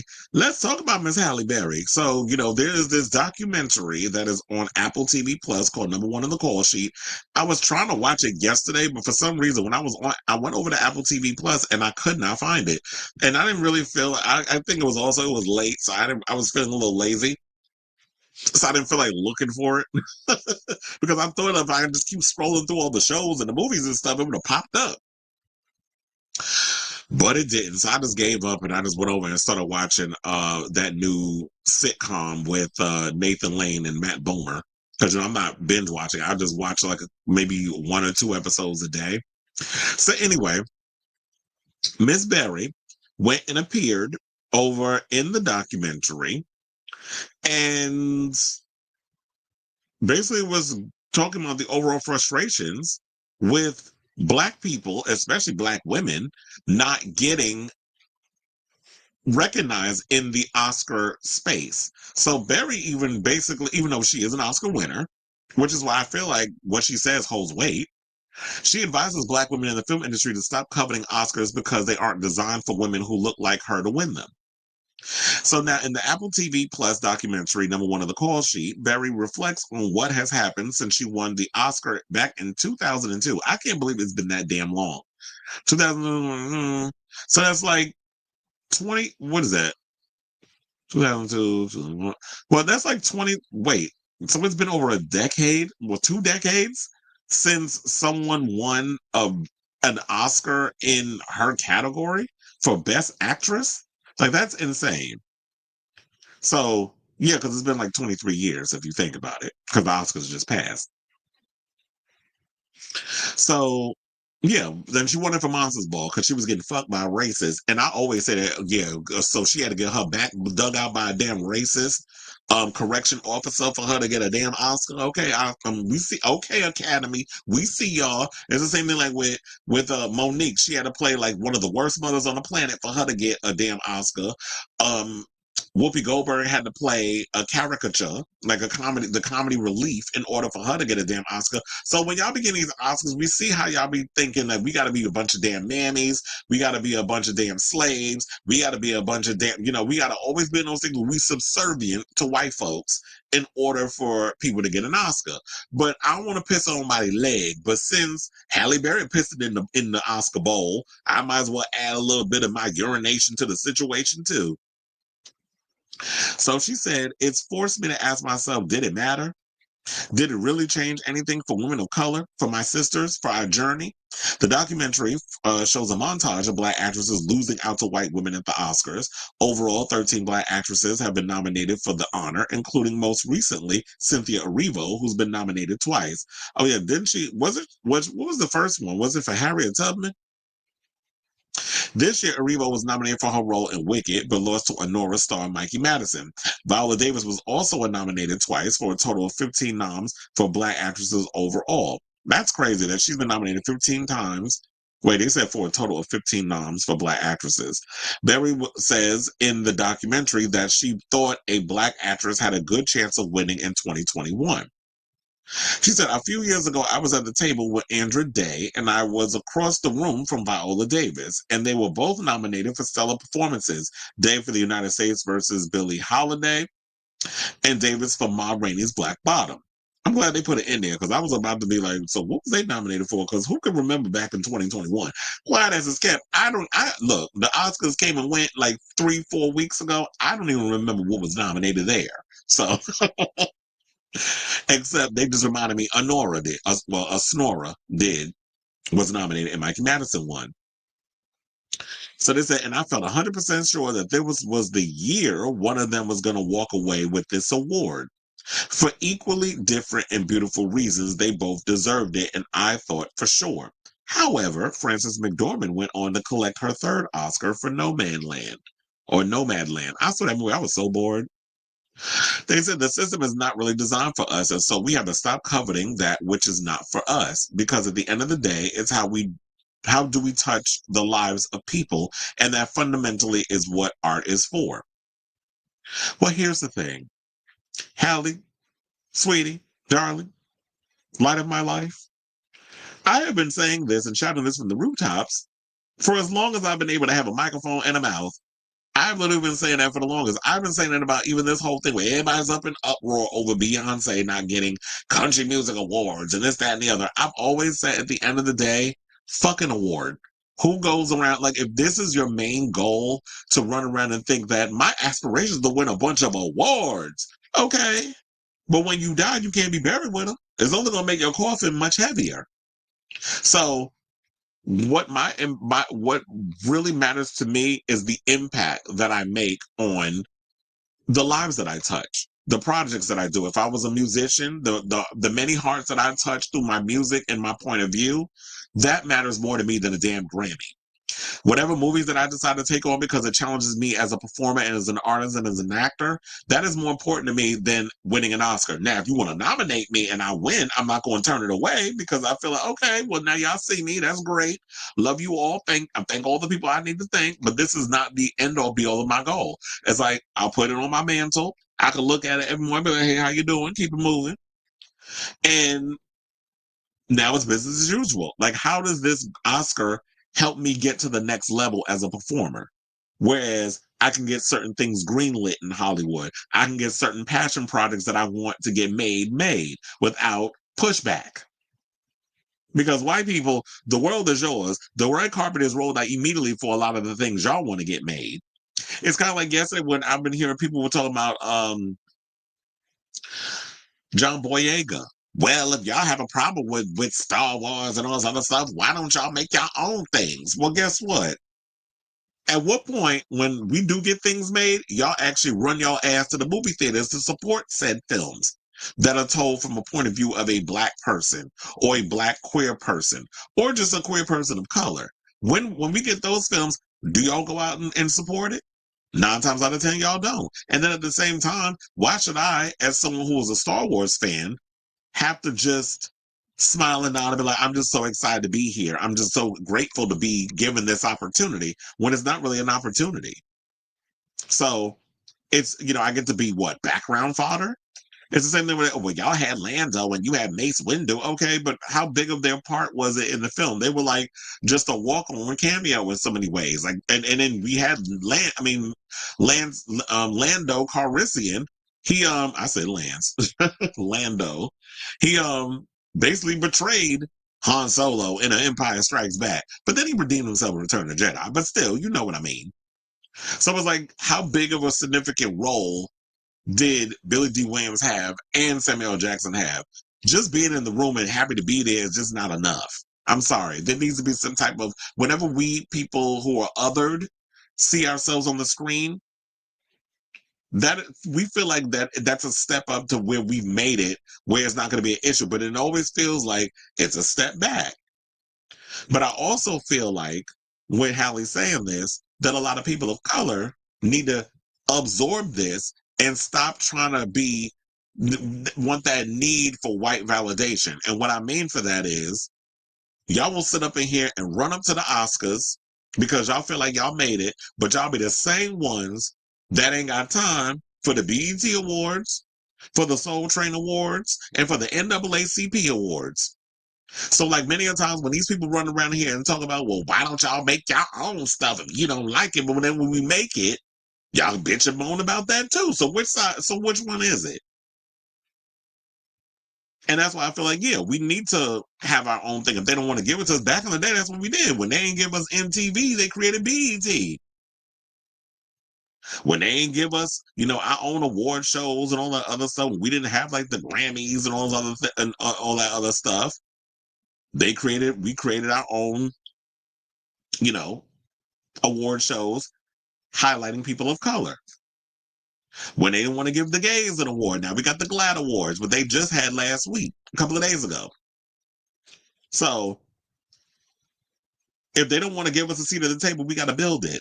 So I do agree with that to a degree. And I also agree with what Halle had to say here. That it's like, yeah, at the end of the day, this is not really designed for us. This is another thing, and that's like what I was saying about when people getting all outraged over black folks not wanting to join in on all this discrimination that's happening against, in our current administration, where Trump and his people are going after all these migrants who are of Latin descent, and black people we feeling like we we don't want no parts, because when we was going through our shit, we was y'all. So we don't feel no ways tied. And when it comes to black folks, we could always find ways to be resilient. When y'all don't want to give us something, we will build our own stuff. We will always shuck and jive, and not in a racist way, but we'll always, we'll come up with our new dance. We'll come up with something new and something different and push on, because we've had to be resilient in the times of crisis, because we've come to learn that no matter how hard we fight and no matter how hard we push, a lot of these people don't see it for us. So you get those Negroes out there that sit and try to get that assimilation of whiteness, and y'all keep doing that. But me as a realist, me as a realist, I'm just keep doing what I do and keep moving. I'm not gonna let one pony stop this show, or one monkey, as they say. One little monkey stop this show, Chad. So they said the documentary. They also had Taraji P. Henson and Whoopi Goldberg in there, and said that they expressed incredulity over the lack of Black Best Actress Oscar winners, saying, wait a minute, none of us were good enough. Goldberg asked, nobody? And all of these people, nobody? What are we missing here? This is a conversation people have every year. So I should point out that even though we mentioned that Whoopi did win an Oscar, and for Best Actress, she's one of 10 Black women who have won the Oscar for Best Supporting Actress. Henson has a theory about why there are more supporting actress wins for Black women, which do I really need to read it? Because they don't see y'all as a lead. They always want y'all being the sidekick, which is taking us back to what I was saying about John Boyega. John Boyega's character, Finn, was set up to kind of be this lead character, and we were excited for it. But then it's like Star Wars. I don't know if it was intentional. Probably was, because I know y'all know what y'all. Well, I have a feeling it was intentional. Y'all probably was listening to all the online haters, and it's probably like 10 of them, but 10 people, 10 loud people, I guess, exceeds the millions who actually were here for it. I was excited to see when y'all was going to take Finn and Poe's characters and see them kind of be taken on. But then y'all decided to resort to this, let's make it into this family melodrama with Rey, who is the descendant of the Emperor. And then we had Adam Driver's character who turned to the dark side. That is the son of Leia and freaking Han Solo. Like, this is what we doing now? Now we doing a freaking, a family therapy session episode in the galaxy. Like, this is what you're giving us instead of giving us the other thing that we wanted. Y'all chickened out, probably because you had the lack of diversity on set of people who are of color that could write stories about people of color from their point of view. It's what happens when y'all have a lot of white people on set. You don't diversify your portfolio.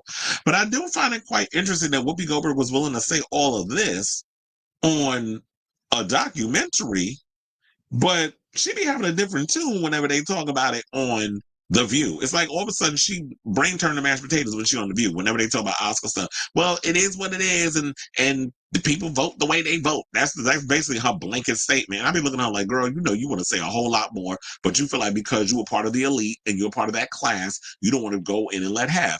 But you have the energy all of a sudden. Maybe you change your weed intake. I don't know. Maybe you switch from sativa to indica. I don't know, or vice versa. Or maybe you did a hybrid, and maybe that strain had you feeling your hopes. Because I'm sitting there like, well, how are you saying this in there? Now all of a sudden everybody's got, I don't know, whoever directed this, and I need to watch this. I'm like, you really was able to pull a lot of stuff out of A-list stars, because people don't be talking. A lot of times celebrities always want to be diplomatic with their answers. But for them to sit and say this, I was like, I'm truly gagged. So Taraji said, I don't think the industry really sees us as leads, They give us supporting actress awards like they give out candy canes. That just, I don't know. What do you do with that? Because what are you saying to me? Which I've said it many a times earlier. They don't see you as a lead. They want you to support. They want you to support the cast. They want you to be window dressing. They want you to be the sassy sidekick. So they don't see it for us that we have to be the leads. This is why with people who are in these positions of power, like a Tyler Perry, and soon, with 50 Cent with his empire that he's building in Louisiana, his own studio.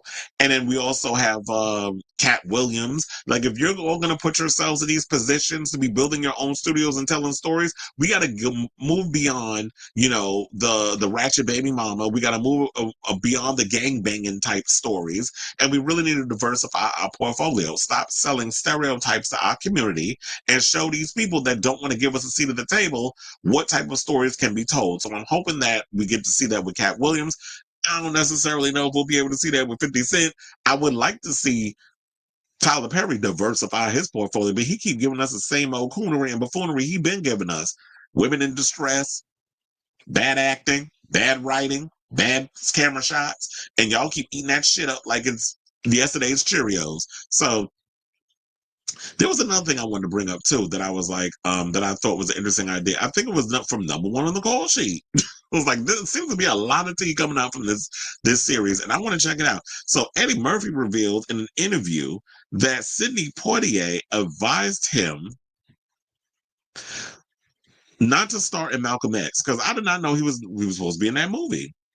And they said that it was going to be put together by Portier's In the Heat of the Night director Norman Jewison before Spike Lee took over and cast Denzel in the lead role. So I'm wondering if he was actually going to play the lead. And he said that they said they approached him about playing Alex Haley, who wrote Roots and Alex Haley's Queen, who actually Halle Berry was in that. I don't know if y'all seen that. That was like when she played the biracial slave. But the slave slept with her mom. I mean, the master slept with her mama, and they had a little half-breed child. So, yeah, he basically said that He was supposed to play Alex Haley. He bumped into Sidney Poitier and asked him, he said, I'm thinking about playing Alex Haley. And Sidney said, you are not Denzel Washington. You are not Morgan Freeman. You are a breath of fresh air, and don't fuck with that. And you want to know something? I know a lot of y'all will be taken aback because Eddie did say that he didn't know if it was an insult or a compliment. But if you really look at it, it's like he's saying, lean into your strengths.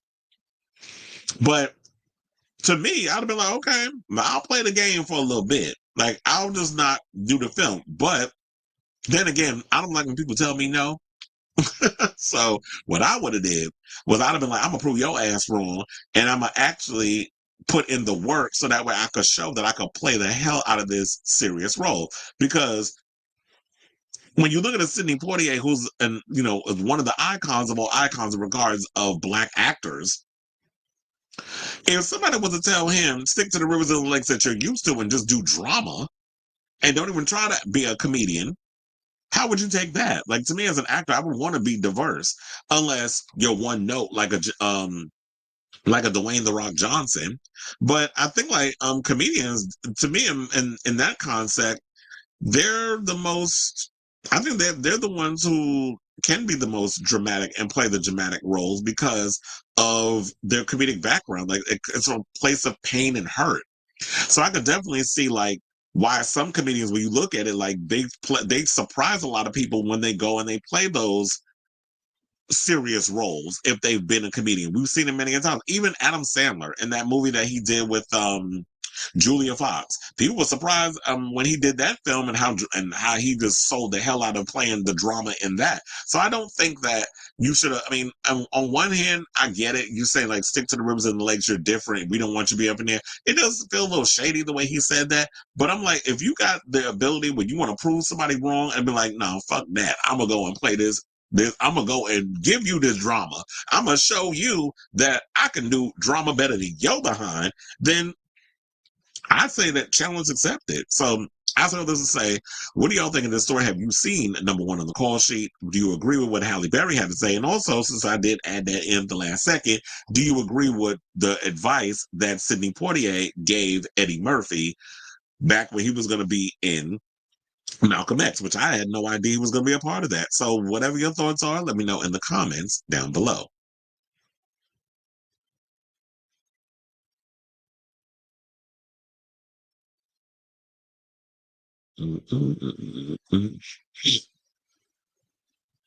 Felix said, "Did you watch the music?"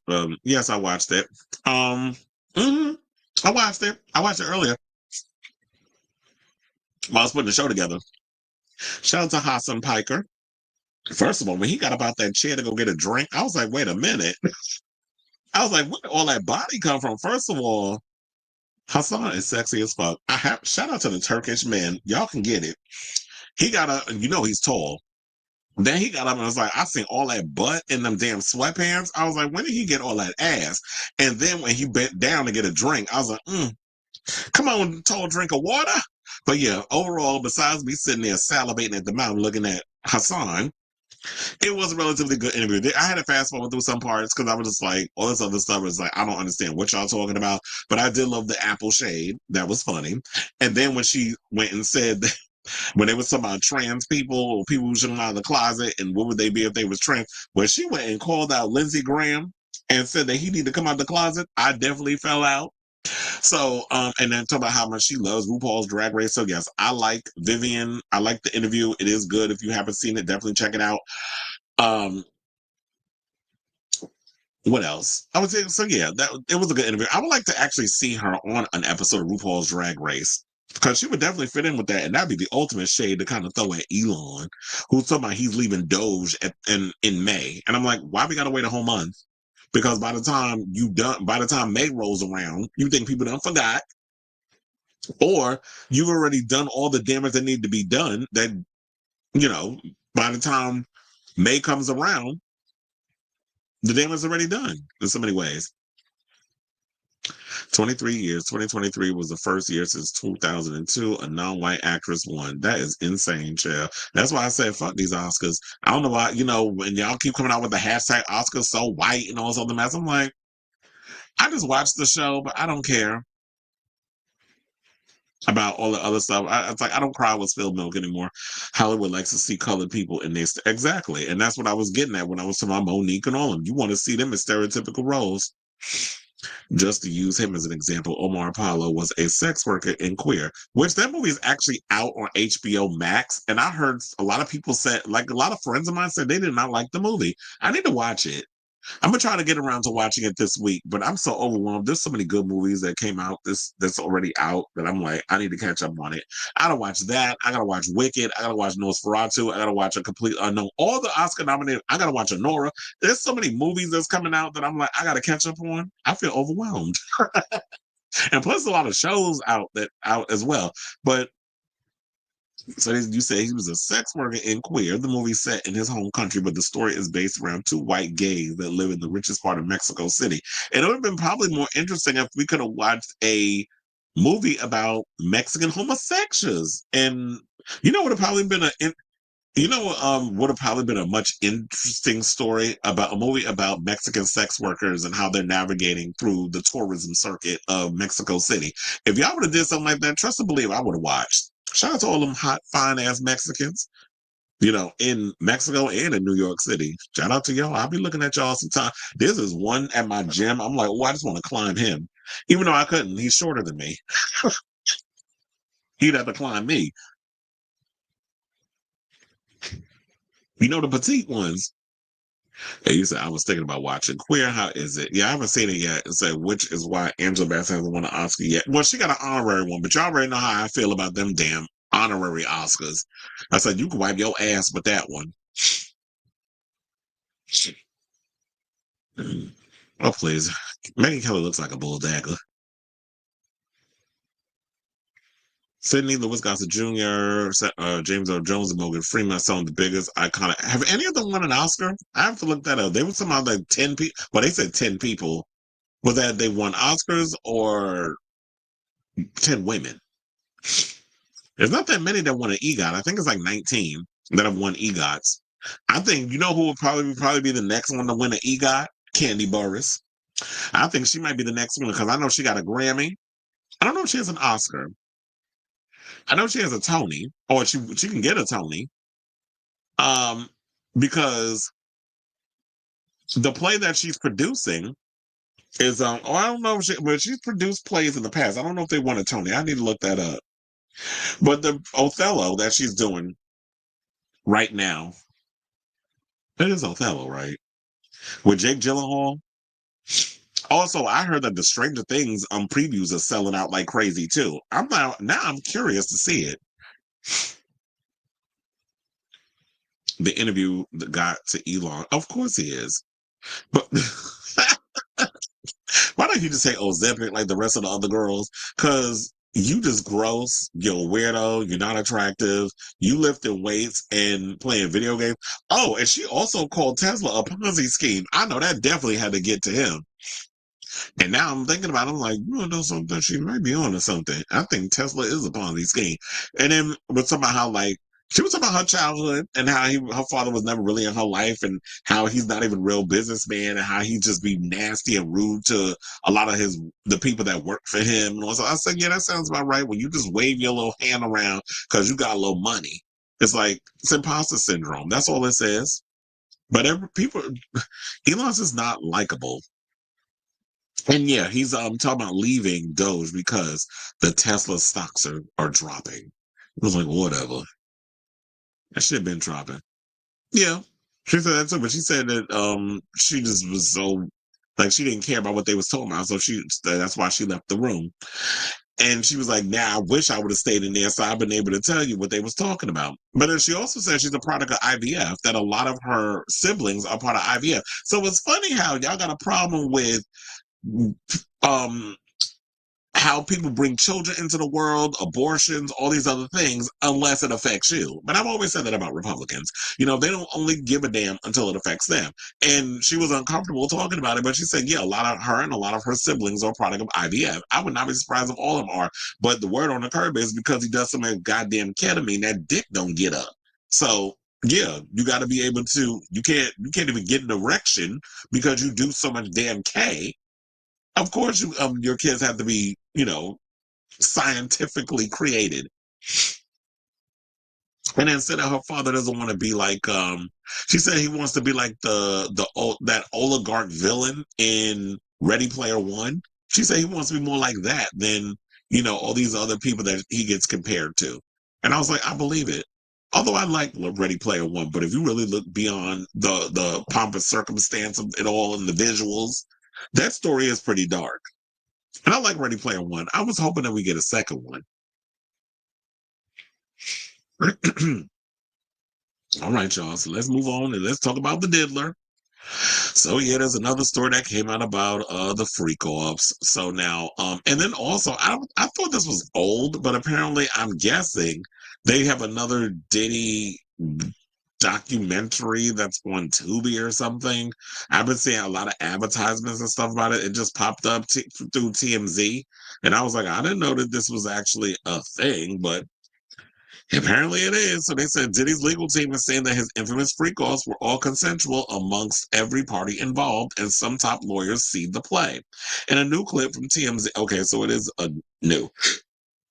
In a new clip from TMZ's The Fall of Diddy, his defense, various lawyers spoke about the legal strategy, including Joe Tacopina, who served as A$AP Rocky's lawyer for his Hollywood assault trial. Tacopina agreed with Diddy's team, asserting that there may be some weight to their legal argument in court.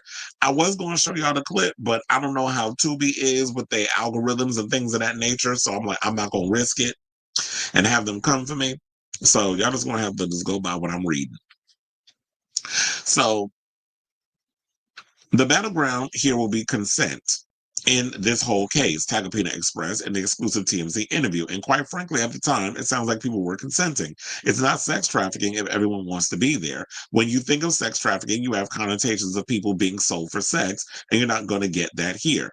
From what I've been told, is the defense has countless written communications that will negate any lack of consent in this case, that will negate any coercion in this case. It's going to be hard for them to say, yeah, I wrote this stuff, but I was just case scared and I wrote that I was happy to come, but I wasn't really happy to come. This isn't as signed, sealed, and delivered as most people think it is for the prosecution. And that's what I was thinking too, because as I was reading something, like, well, damn, now they're probably going to say something or another that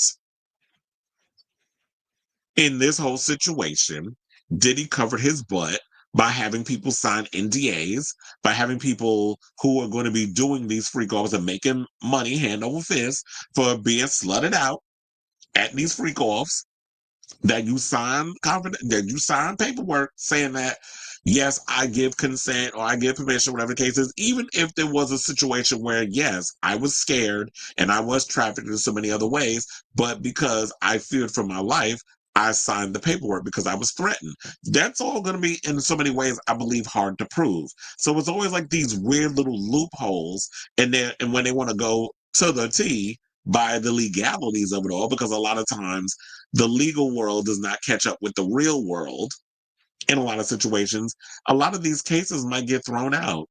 And then we have people who come in and make all these allegations where some people aren't going to believe that it's true, or he may get off because of this situation. So now the trial date is coming up next month because we are in April. It is April 1st. Happy April Fools. They said the embattled mogul has been hit with even more lawsuits. Most recently, Diddy was hit with a lawsuit from a John Doe alleging that Sean S.'d him on the set of a commercial in 2022 or 2023. The Southern California-based man explains that they were filming a high-profile commercial where he was contracted to work as a photographer, production assistant. An unnamed man then allegedly began speaking to the Bad Boy Records founder, which led the superstar to invite John Doe back to his trailer. Things immediately escalate from there, as Joe recalls Combs demanding a baloney wash from him, saying, if you suck it right, I'll make your career take off. An incident that the man calls blatant sexual quid pro quo. And, because Trump definitely made that word famous in regards to like the quid pro quos and things of that nature. But what a quid pro quo is wait, what was the other story? I was like, wait a minute, am I missing something? Because there was a story that I was supposed to have in regards of Beyonce. I just realized I did not have that story up. Let me go get that because there was another thing that came out and I could have sworn I added to the docket. As I'm saying, I'm like, wait a minute, I'm missing something. So, oh yeah, I got it. It was like, when I was rushing putting this damn show together, I totally forgot about it. Okay, so now that we got that, we'll conclude with the rest of this story. Oh yeah, so when he said all that, they said Combs framed the meeting as an opportunity for Doe to advance his career. Doe, although hesitant, could not turn down what appeared to be a career-defining moment few ever receive, the lawsuit reads per USA Today. The implication was clear that if Doe did not perform a baloney wash on Combs to his satisfaction, his career will be over. And so his trial is going to start on May 5th. I will definitely be here with bells on talking about it and bring you all the latest celebrity news and gossip in regards to that. But let's get into this situation where we got there's an accuser, a news story, because this was the story that I thought I had open, but apparently I didn't. Because this story, there was like 2 Diddy stories that came out today, and I think I only opened up one, but not the other. But we got it, so I can just stop running over the mouth and get right to it. So, a disturbing new lawsuit just came out from a guy who said that he was essayed, R-worded, and humiliated at a freak-off party in Miami. And he says Jay-Z, Beyonce, LeBron James, and Gloria Estefan saw him in rough shape. So Diddy is being sued for human trafficking by a Florida man named Joseph Manzaro, who claims Diddy humiliated him at an April 2015 birthday party for King Combs by they said he strapped a penis to his face and paraded him around. In the lawsuit obtained by TMZ, Manzaro claims that he was drugged and transported to Star Island in Miami for the big party in April of 2015. Well, he lives out there because Rosie O'Donnell had a house out there too. He said that he was first dragged into the back entrance of Emilio and Gloria Estefan's mansion, where a panicked Gloria saw his drug-induced stupor, and demanded someone call an ambulance. Manzaro claims that Emilio quickly silenced Gloria and ushered her away into the crowd, and then he says he saw LeBron walking through the hallway in a bath towel. He says LBJ looked at him, and that's not Lyndon B. Johnson, chair. So Lyndon B. Johnson, LBJ looked at him and said, y'all better do something about that. Now, in the docs, Manzaro claims ex-porn star Adria English then led him through a secret tunnel to Diddy's mansion, where he regained partial consciousness in a large party area where he noticed Beyonce and Jay-Z. Now, this got me wondering, now, is the secret tunnel attached to the Estefan mansion? Because what kind of houses y'all got? What is these, like, plantation type situations that y'all got down in Miami? Because, I don't know how these houses, but I know they do have, like, I'm seeing in movies where they have, like, tunnels that go from one house to another and that sort of thing. But the way y'all making it seem like Emilio be down with some stuff too. So I don't know. I'm kind of on the fence about this story because this sounds crazy. But on the other hand, I feel like this guy, Manzaro, is unlike all the other John and Jane Does or whoever, he's naming names. He's got names. LeBron, Jay-Z, Beyonce, Gloria, and Emilio Estefan. Saying all them names. So I wonder if it comes down to a court situation, are they all going to be subpoenaed? Are they going to have to testify? So they said that Manzaro claims that when Beyonce saw him, she asked, what is this? What's this all about? Why is this half-naked white man with a cop mask standing here in front of me? Wait, hold on now. Now, you're not going to have me sit up here and believe that Beyonce, light skin, dark skin, beige, fluorescent beige, bitch, I'm black. That she up in there and said cock. We supposed to believe that? That's a white word. Now, ain't many black people that be out here saying cock. Unless, in the words of Funky Dineva, you black like this and not like this. So they said Diddy wanted to see what we do to snitches. This is part of his punishment. This is what Diddy's goons told Beyonce. So Diddy's accuser claims that he was then forcibly paraded through multiple rooms filled with people who jeered and taunted him. And he says Diddy ordered him to be degraded, calling out, he's going to find out what we do to snitches tonight. Get him undressed. Manzaro says that he was stripped and then dressed in a small thong bikini bottom and a black leather mask with a rubber dam forcibly inserted and zip closed over his head. He says a locking sex device was affixed to his mask protruding from his mouth, with Diddy and Adria allegedly subjecting him to degrading and non-consensual acts. Well, hold on, because let me tell y'all what Miss Mamas look like. That's Diddy and LeBron. That's Miss Mama. Ooh, that ass, girl, cover that up. He says later in the night, he came across celebrity jeweler Jacob Arabo, who he says was visibly disturbed by his attire. He claims Jacob asked, what is this? Everybody, what is this? That's got me thinking of Miss Mama from RuPaul Drag Race. What is this? What's going on with this guy? Why is he standing here staring at me with a penis strapped to his face? Mazzaro claims Emilio again intervened and told Diddy's goals to get him out of Jacob's sight, and then Gloria again pleaded for an ambulance, with Emilio silencing her and shoving her away into a crowd. They said Jay, Beyonce, LeBron, Gloria, and Jacob are not being sued. Now it is true Diddy threw a 17th birthday party for his son back in April of 2015, and while Manzaro is referring to it as a freak-off, the alleged event he describes does not match what prosecutors have said in the federal indictment. They allege the freak-offs involved Diddy, a sex worker, and another woman. By the way, one quick note they found out in Manzaro's story with a simple Google search is that Jay-Z was in New York City on April 1st, 2015, the date of King's 17th birthday, for a speaking engagement about Tidal streaming service, which he had just purchased, which, of course, made me believe that this man is fucking lying. And that's why I said, first of all, one of the giveaways was Beyonce ain't no way in hell as black as she is. She's saying cock. We call it dick. I'm sorry, sir, but that's what we call it. I know maybe in y'all neck of the woods, y'all just know things as cock, but no, we saying dick up in here. Number two, the whole situation is like, if you was going to make up a lie, you should at least make sure your I's was dotted and your T's was crossed before you said all of this. I mean, it's cute or whatever that you got all these celebrity names in your mouth, but now you out here trying to make people look like, oh, well, now we need to cancel Gloria Estefan. We need to cancel Emilio. We need to cancel Jay-Z and Beyonce. We need to cancel LeBron James. Well, maybe we could cancel LeBron James so whenever he plays my Knicks, that he don't be kicking they behind. Now I'm just playing. It's basketball talk. But for the most part, it's just like, yeah, I was side-eyeing this, especially when I was like, okay, the Beyonce thing, and then hearing about this whole thing about, yeah, Jay-Z was in New York City. So how the hell was he in New York? What, he astral projected himself from New York to Miami to be a witness to a freak-off humiliation situation? And why would Diddy do this at a party with a bunch of celebrities around, humiliating him? I don't feel like that Diddy would have actually done this in front of an entire audience.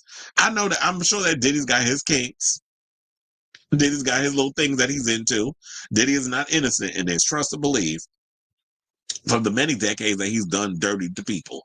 But in this situation, you people keep coming out with y'all alleged lies and vitriol and all these other stories y'all be out here spreading. You're making it bad for other people to have their stories told. So y'all need to stop with the bullshit. Stop with the mess. So they also said that they said he was at a speaking engagement about Tidal streaming service, which he had just purchased. Now, Manzaro is going after Diddy, Adria, and Diddy's alleged drug mule, Brendan Paul, among others. He's suing them for human trafficking, and he's seeking damages. So, yeah, that is the latest on that. And if you have Tubi, you can definitely head over to there and watch for free The Downfall of Diddy, His Defense. I don't know if I was going to watch it, but you want to know something? I might actually give it a gander. I might actually go over there and check it out. So I definitely want to hear from you all. What do you think of this story? Do you believe this latest tea on the diddler? And will you be checking out his side of the story, or his defense side, because he can't speak, his attorneys and stuff are speaking, or people who were in it? Because I also saw a clip of Ebony K. Williams was in it too. She's not a part of it. She is a lawyer, but she spoke out because I saw a clip of it. that I wish I could have showed y'all, but like I said, I don't want to worry about this channel being demonetized. So I was like, I'm not going to risk it. So I definitely want to hear from y'all. Let me know what your thoughts are in the comments down below. A blonde item is coming to Justin Bieber. I believe it. Is it really that blind though? Because there's been a lot of mess that's been going on with Justin Bieber as of late. First of all, he was previewing some horrible ass music online. I'm like, this is, I don't know what is worse, him, the music that he was previewing, or that fart song that Ice Spice came out with, aka Lady Down Syndrome, because that's what she gives me whenever I listen to her and or look at her. And then, you know, there's been this back and forth. They said that Halle is not even following him on social media. I do feel like a divorce is imminent.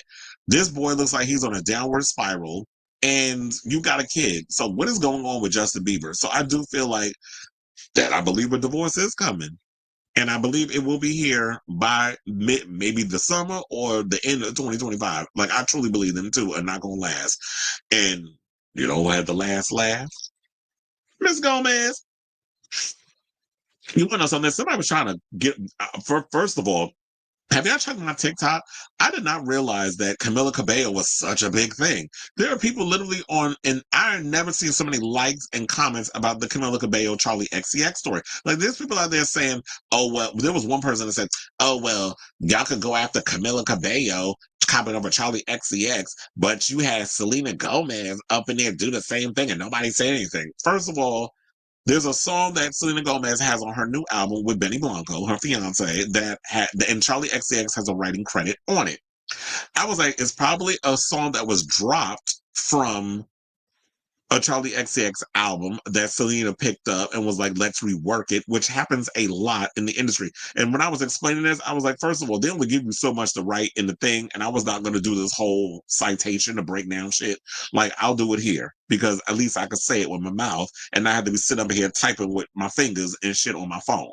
So a lot of times, a lot of people probably don't know this, but there are songs that make its way around the industry, and many people, there are different versions and iterations. There's a Kelly Clarkson song, Before He Cheats, that she recorded before Kelly Clarkson got her hands on it. Just like, you know, Pink had songs that she's written that have ended up sung and written by other people. Well, particularly, What Do You Want From Me? That was a Pink song. Ended up with Adam Lambert. When you hear certain songs, people rework them and they get their hands on them. Lady Gaga, how many songs has she written and recorded before it was passed off to other artists? How many songs has Jennifer Lopez grabbed that was from other people that she re-recorded and it ended up on her album? It happens a lot. So it could be the same thing, unless it's a different story where Charlie XCX actually worked on this song with Selena, and that's what the whole thing is. But for the most part, I'm thinking that it was a Charlie XCX scrapped song, didn't make it on Brat or whatever era it was a part of, and then Selena Gomez got her hands on it and rewrote it. So and you know, they did their thing. So I don't understand why people say, like, I say, yeah, it is different. It is different when you are having an identity crisis and you coming in trying to jack somebody's sound because you want to jump on the bandwagon, versus the fact that you hear a song that happens to be written by a Charlie XCX and you want to and you're like, okay, let's grab this song, we'll pay the money, we'll do whatever, and we'll re-record it and make it work for me, because apparently it didn't work for her. It is completely different. But chill, I ain't out here arguing with the hell. I say what the hell I say and keep it moving. You said maybe some were, well, yeah, and I do believe that there are some who are, it was consensual. I believe there's some who was not, that maybe there was a situation of, um, what's the word? Human trafficking, all that other stuff.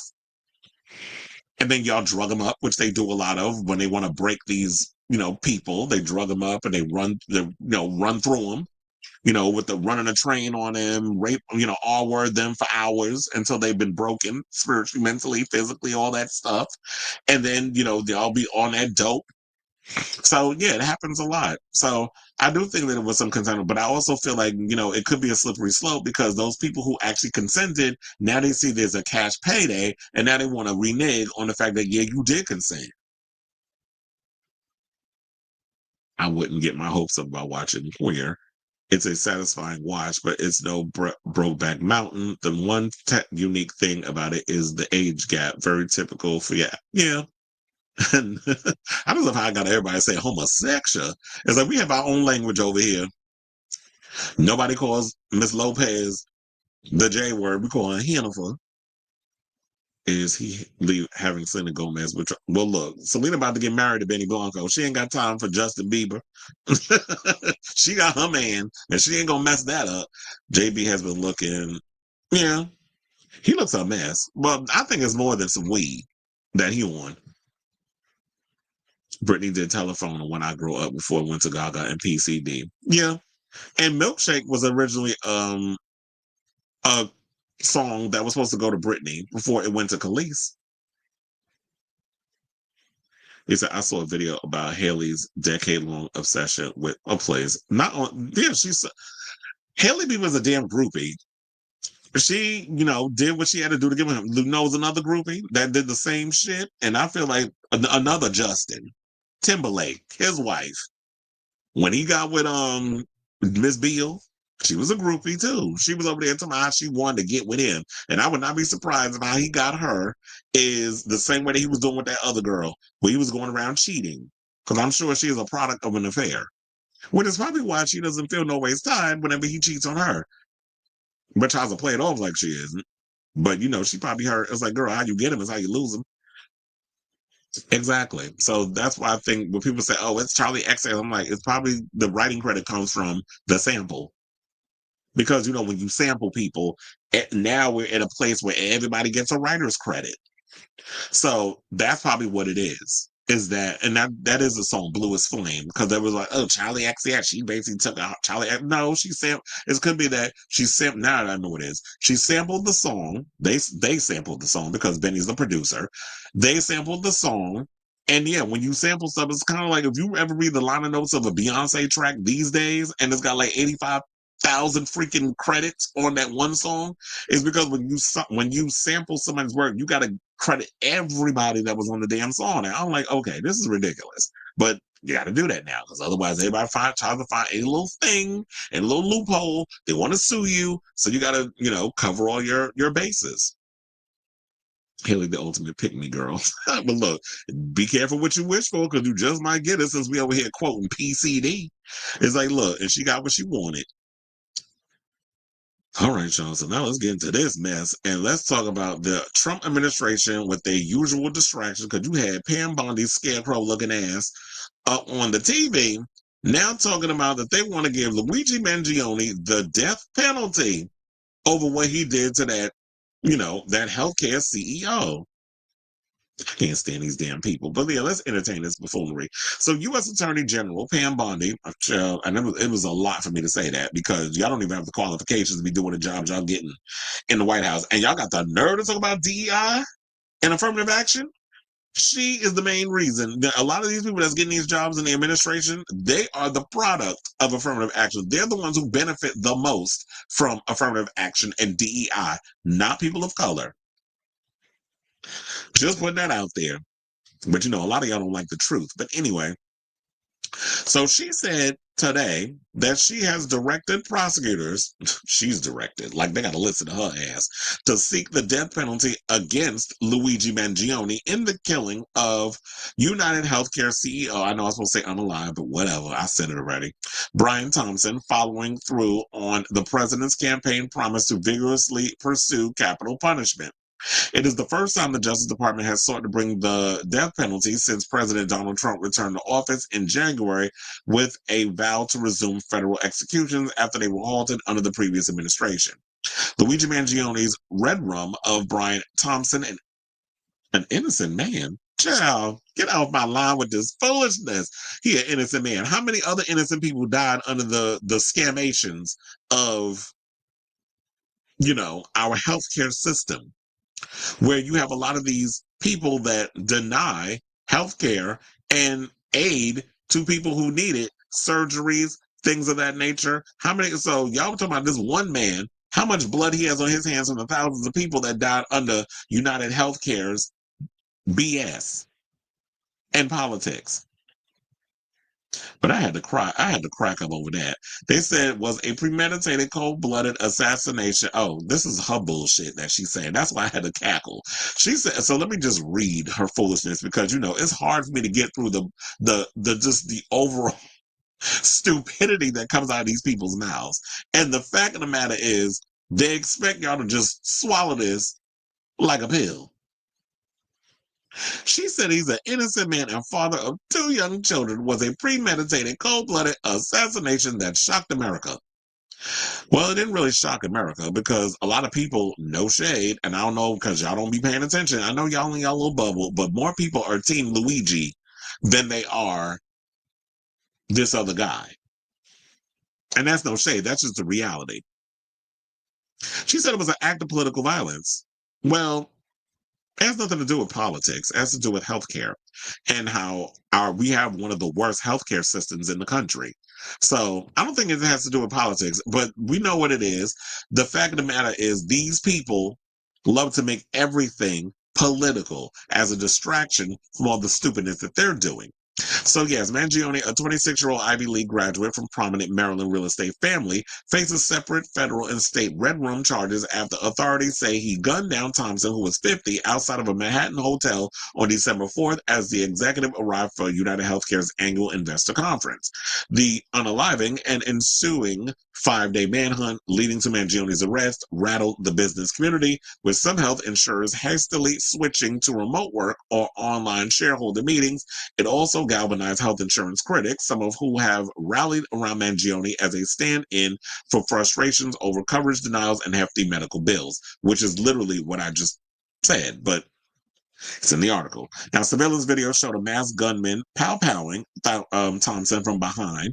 Police said the words delay, deny, and depose were scrawled on the ammunition, mimicking a phrase commonly used to describe insurer tactics to avoid paying claims.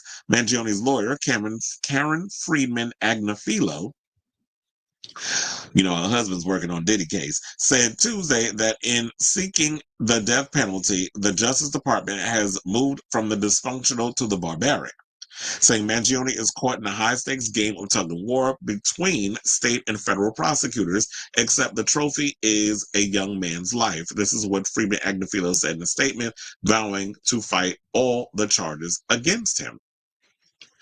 So I was like, oh, where am I? And it said Bondi announced her decision the same day. Then this is where y'all need to be paying attention to, because I'm going to read it to you twice. So she announced her decision the same day the Trump administration began mass layoffs at federal health agencies. So that's the distraction. It's not about Luigi Mangione. They don't give a fuck about him.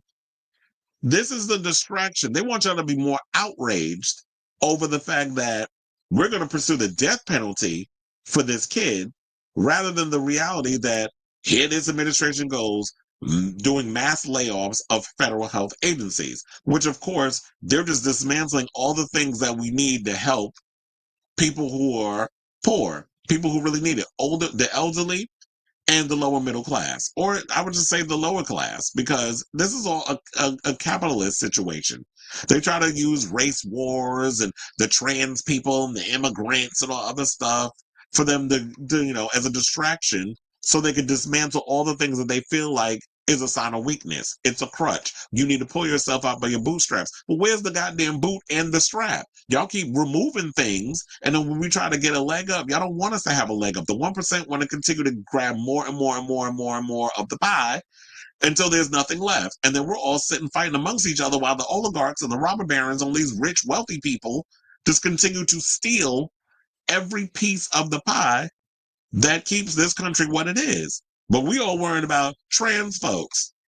We all worrying about those immigrants taking your jobs. I don't know if y'all heard, but down in Florida, they're trying to push a situation where they want underage kids to be working in dangerous jobs, like factory jobs and things like that. They're trying to bring back child slave labor. This is what they're talking about bringing back. And Ron DeSantis' fat, short, round looking ass is all for it. So y'all need to be paying attention to what's going on and stop getting so caught up in these distractions. So Mangione's federal health charge includes red rum through a use of a firearm, which carries the possibility of the death penalty. They said possibility. But here they go trying to, control the narrative. And it's like, it's not up to y'all whether or not he's put to death. First of all, he's in New York. I don't even know if the death penalty if that even becomes a thing in New York. Have people been put to death here? I don't know. I haven't heard any stories about, excuse me, people being put to death in New York. I know they have been in other states, but no, I'm totally against this because it's not up to y'all. It should be up to, he has a right to a fair trial, but we understand due process, rights to a fair trial, that sort of thing. We know that's not something that y'all agree in. Agree with. That's foreign to you. So you're not here for this kid having the right to a fair trial, him to have the due process, because we already got immigrants being shipped off outside the United States without due process because y'all got to fill a quota from ICE. 1,200 people a day. They've got to round up. And you know it ain't that many goddamn, gangsters from foreign countries that they rounding up. They just grabbing every damn body, including I heard a 1 and a 3-year-old was just rounded up because their mother took a wrong turn going to Canada or something or another, and then she got rounded up. So there's a lot of crazy stuff going on right now that y'all need to be paying attention to. And so they said, well, we already know he was arrested on December 9th. We don't need to go into all of that. But, in regards of, and you see, what's the name was behind him? Mayor Adams. Right over here in the corner, you see his ugly ass and hiding in the corner because he's like, I want to look him I want to look him in the face. I want to look and see him eye to eye and let him know you're not going to be doing that in my city. Nah, he told like a cross between Mike Tyson and Handyman. That's how he be sounding when he talk. But this is like something straight out of a Jerry Bruckheimer movie. Or I should say a Michael Bay. Like it's giving very much damn, what was the name of that movie with Nicolas Cage when he had the mullet? Like it's giving very much that. Like what something I don't know why I'm thinking Hard Target, because I think that was a movie that Jean-Claude Van Damme was in and he had a mullet. But they both had one. Con Air. That's what this is giving me. Yeah, that movie popped right in my head. We'll leave it on this because, yes, free Luigi Mangione. So now it says former President Joe Biden's Justice Department filed the federal case against Mangione, but left it to Trump and his administration, which, of course, oh my God. Biden was a fucking idiot too. But and his administration decide whether to seek the death penalty because the federal case had been taking a back seat to the state case.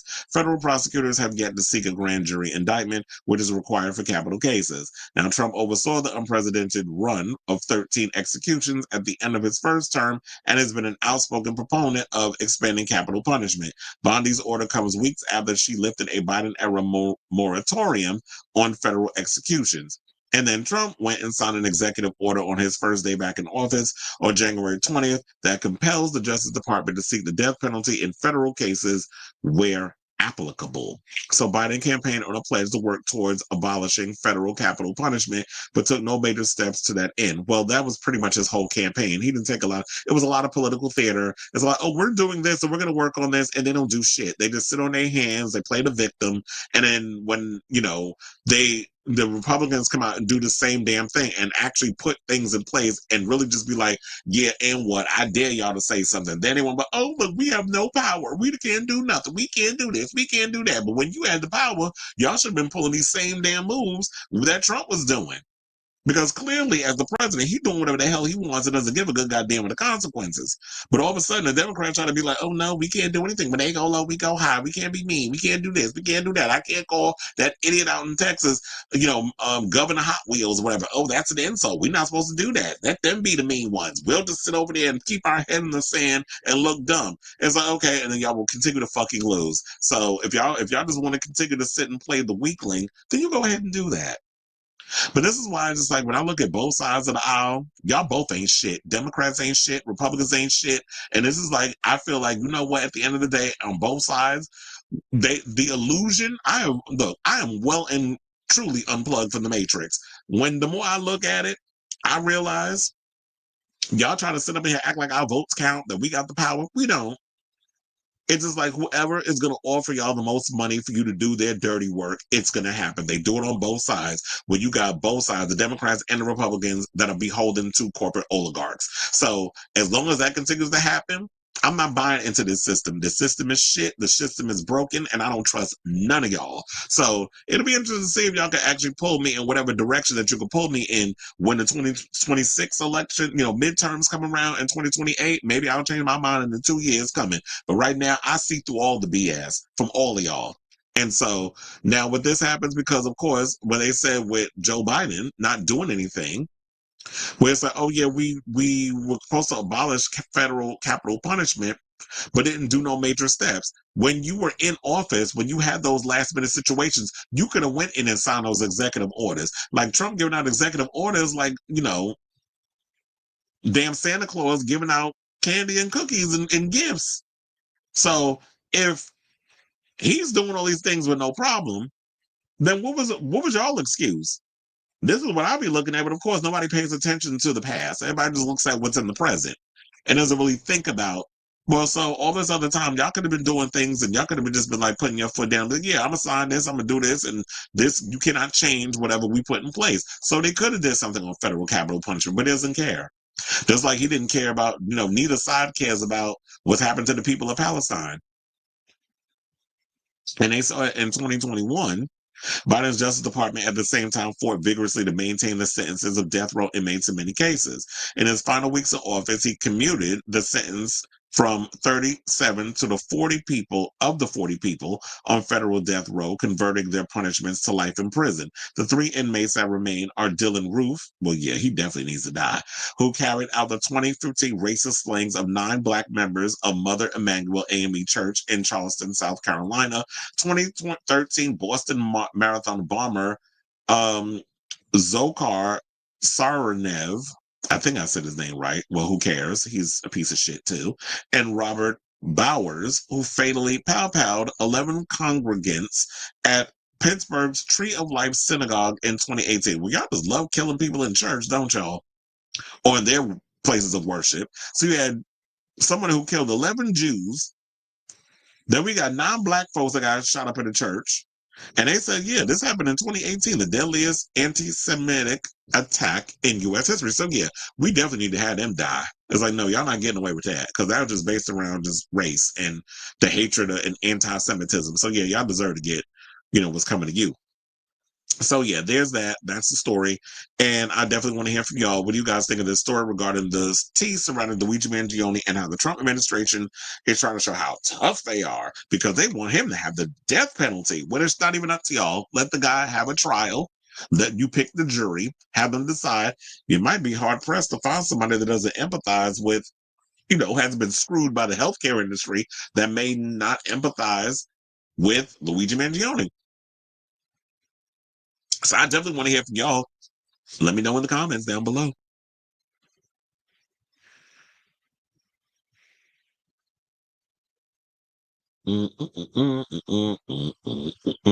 You said, oh, I read that already.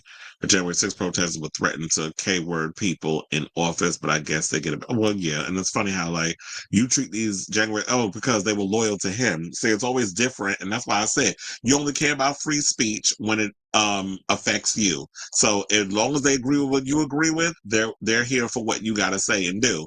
When it comes down to it with the January 6th protesters,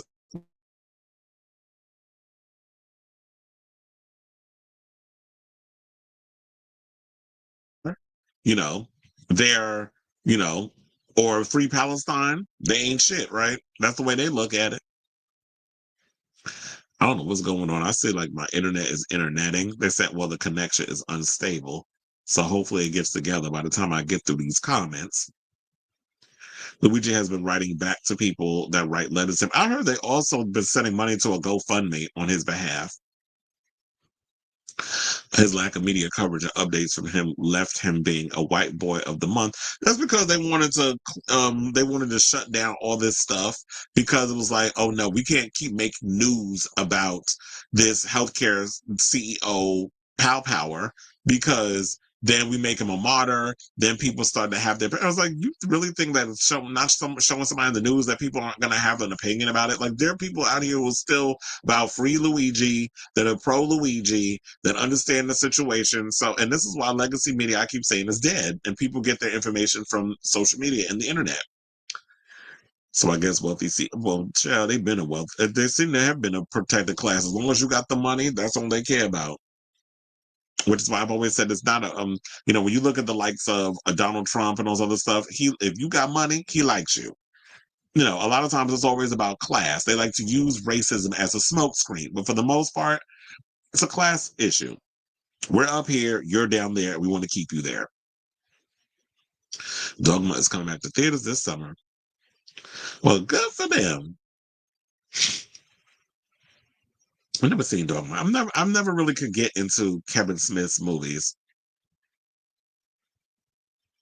Oh, I'm trying to remember. Oh, I was like, he's in the FKA Twigs music video. I was trying to remember which music video is he in.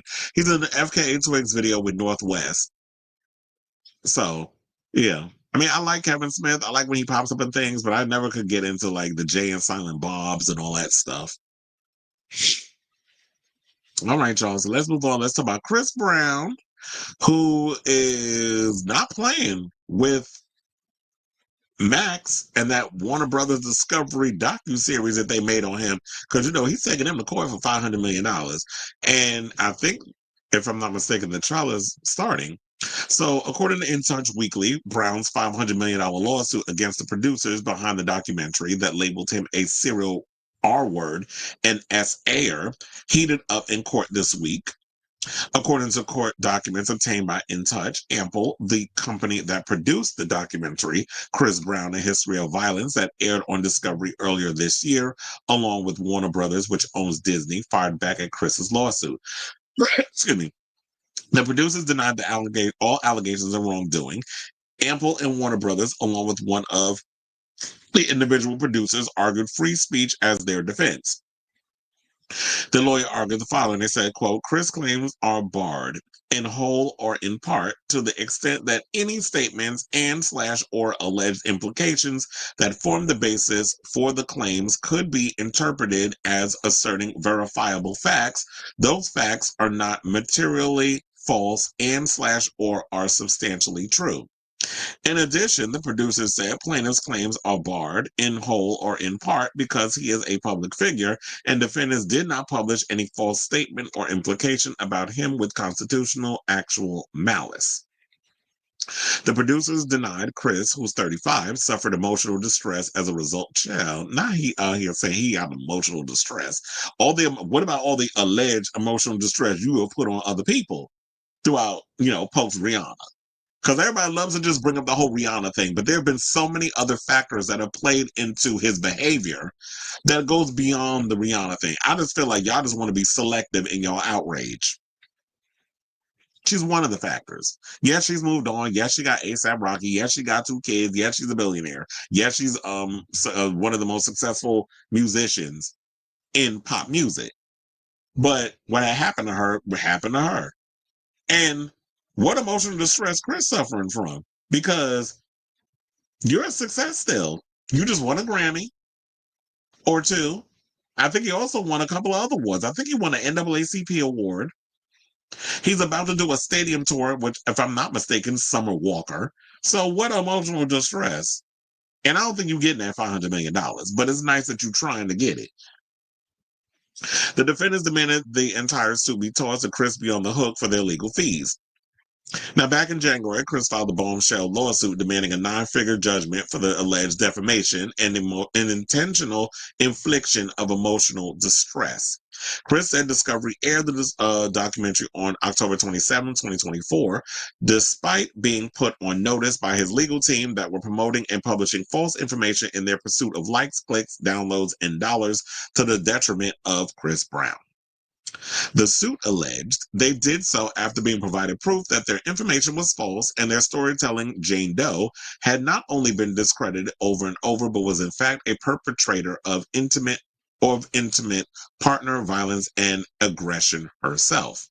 Chris's lawyer added, quote, Mr. Brown has never been found guilty of any sex-related crime, R-word, sexual battery, sexual assault, etc. But the documentary states in every available fashion that he is a serial R-word and S-ayer. He's accused the alleged victim, who used the pseudonym Jane Doe, along with the producers, of completely disregarding the facts in an attempt for fame and fortune, all all at a cost of Chris Brown and the reputation he has worked diligently in redeeming over the last decade. Now, Chris says that he has acknowledged and addressed his past mistakes and has grown from those experiences.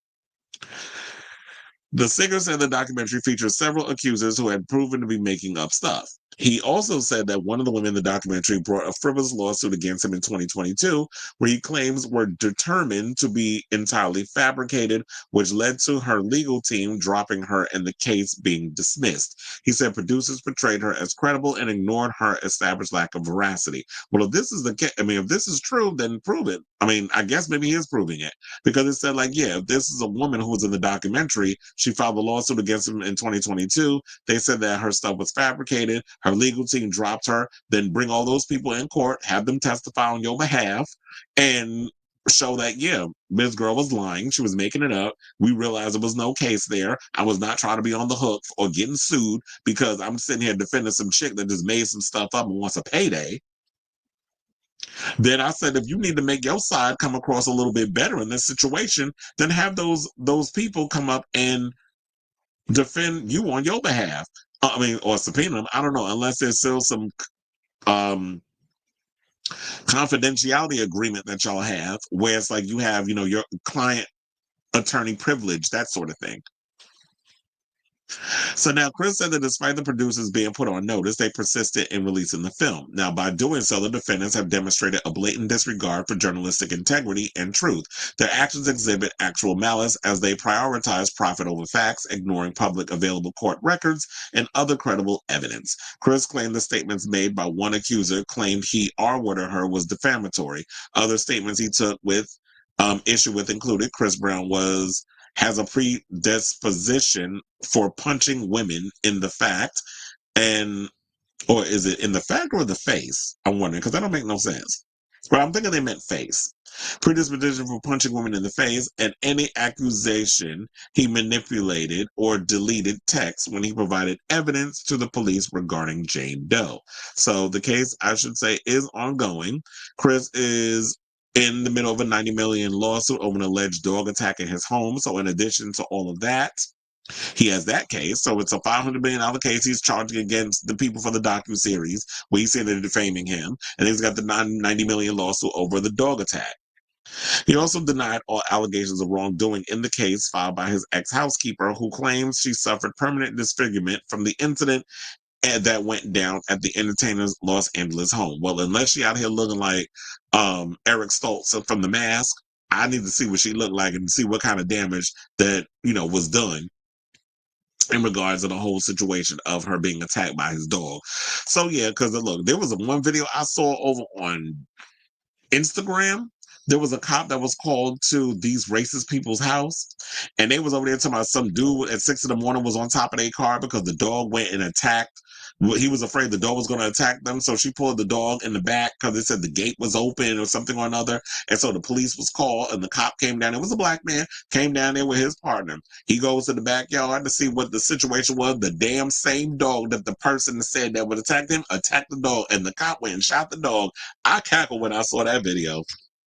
And he was like, and they were sitting up there just pissed off because it was like, oh, you were shot dog. I said, and yeah, and you better come. You come this way, I'm gonna shoot your ass too. That's what I said if I was a cop. I said, oh no, you been eating it. Your ass would have been eating this bullet too. If you would have came towards me and tried to attack me like your dog did, so you're not gonna bite me and then get away with it. So I say all this to say, what do you guys think of this story in regards to the latest on Chris Brown and this whole situation of these allegations? Whatever your thoughts are, let me know in the comments down below.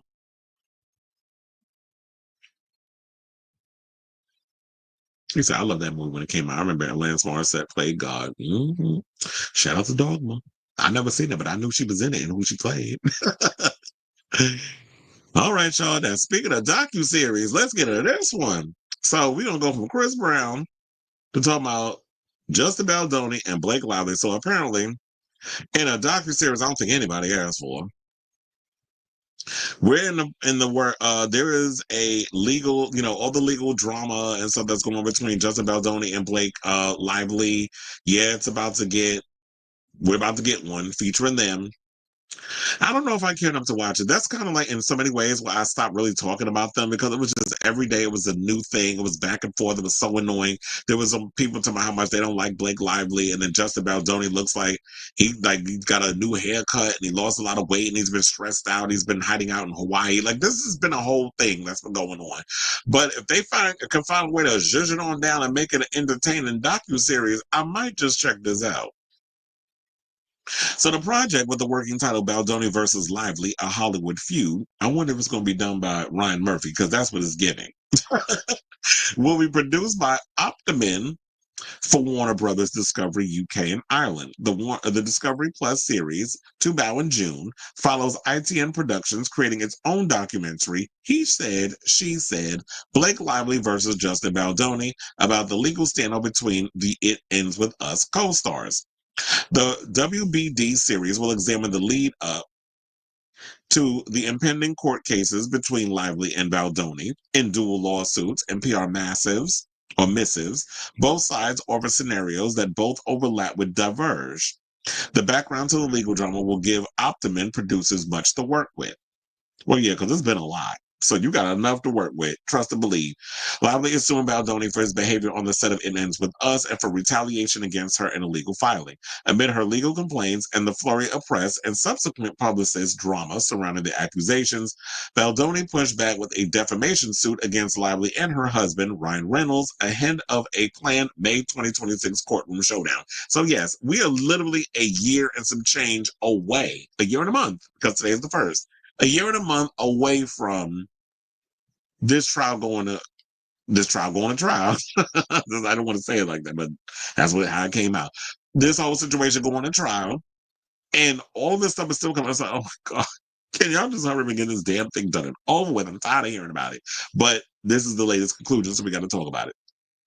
So now, news of the Baldoni versus Lively, a Hollywood feud series came as part of a wider announcement of scripted and unscripted series for WBD, saying we're excited to announce over 50 hours of content, both bringing back and building on some of our well-loved formats like Versus and introducing new talent and new ideas to our platforms. This is what Charlotte Reed, VP of Commissioning at Warner Brothers Discovery, said in a statement on Monday. So yeah, this is the latest that is on this. Like I said before, I don't necessarily know if I'm gonna check it out. I am kind of curious to see if it, what it's giving. And if it's entertaining, if y'all can find a way to make it more in like an easier pill for us to swallow, because me trying to when I've been on here prior to this story and breaking down the Justin Baldoni, Blake Lively story and all of that stuff that was going on with it, because every day it was something else. It was kind of like covering Diddy. After a while, it was like, okay, I need a break. So I'm not going to cover it for a while until something crazy comes out. Then it's like, okay, we'll talk about it. But if y'all can find a way to make it, an easier way for everybody to just not like more palatable for people to watch and understand what the hell is going on, because even at times when I was reporting on this story, I was confused about certain stuff. So if you can make it interesting in that way where I could try to understand a lot more, maybe there were things that I missed and I couldn't see it from that point of view unless y'all pointed out, then I'll probably check it out. It doesn't have an actual date of when it's going to come out, or even if it's going to be in the United States, because in the beginning they said it's going to be produced by Optimin for Warner Brothers Discovery UK and Ireland. So I'm wondering, because a lot of times when they make stuff, even like when there have been certain projects that they made, it only airs like that. What was it, that Madonna documentary or something they did or something? It was only shown overseas and not in the United States. So there are certain programs that's like, yeah, it gets shown over there. Or even the Michael Jackson, that Neverland thing with the two accusers, which I don't want to say that shit anyway because I didn't even see the first one. I seen clips, I heard stories about it, but I wasn't sitting there watching Wade Robson go up out here and say that Michael Jackson touched him, and he's all mad because he thought he was going to have an opportunity to run Michael Jackson's final tour or residency, but he didn't have the wherewithal to do it. Like your only credit was like doing Britney Spears and like a lot of the little cheesy pop type of artist back in the day. Like you were not Jamie King. You were not going to be able to get up there and do all full creative direction of Michael Jackson. I don't care how big of a fan you was. So we didn't get to see that documentary and all this other stuff. So I wonder if it will get over here and we'll be able to see it.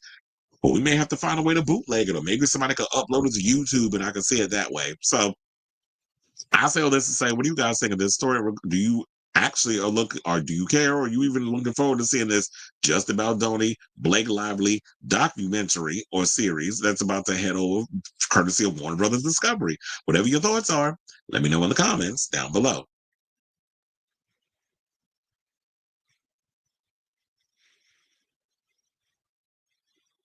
Watch what one on ID? They did a when did they do a Blake Lively Justin Baldoni ID channel one? I don't recall them doing that.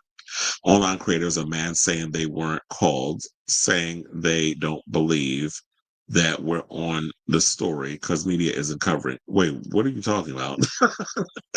You said online creators are mad saying they weren't called. Called about what? You don't have to cover it. It's extremely popular with the females who understands pop culture. Are you talking about are you talking about the whole Justin Baldoni Blake Lively thing?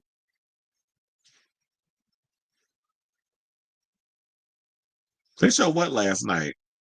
I know that they had when I went and I looked on HBO Max, which I saw that they changed their font. They have some black and white type of look now. I don't particularly care for. I'm like, this is stupid. This whole font look is about as dumb as y'all changing HBO Max to Max. Like that is just dumb. But whatever. Besides that grievance, um, I saw the only episode they have up there so far of Hollywood Demons was the one with the father from Seventh Heaven, Stephen Collins. That was the only one I saw up there. I didn't see that they dropped the new one unless they dropped it today. And um I didn't know they did a Blake and Justin documentary. Or maybe I did see it and I just kind of bypassed it. Leave Another Land 2 is on a YouTube independent channel. I reported it to Google. Said, "Nuh-uh, not you out here snitching." He said, "I reported it to Google." Said the HBO lawsuit saying, "You want the smoke?" Look, people want to watch it. I guess they could watch, but I'm not watching that foolishness. Yeah, I had to check to see because I didn't know that they had one up there. So like, hold on, let me actually check because I got, I got all this stuff. I got it on my phone, I got it on my TV, I got all that stuff. So I'm like, wait. And funny enough, my oh, I want to say, oh, wait a minute, my Max looks the same. Like it has the color background. See, now they asking me to update. Now to watch, the minute I update it, the whole situation is going to change. So I already know that's coming. Okay, okay. I was like, what is going on? Oh, so yeah. Oh, you said, yeah, I think you told me about that. That it was about the kids who become violent. So it was like Zachary Top. Yeah, then I say I was gonna update it and now it's got the new look. The whole black and white background. But no, I don't see that there's. And of course, I gotta wait. April 13th is when The Last of Us comes out, so I already know I gotta rewatch. I gotta finish that season before season 2 starts, because y'all already told y'all I stopped watching the show because I didn't want it to end. But now we got the new season coming. I gotta jump on it.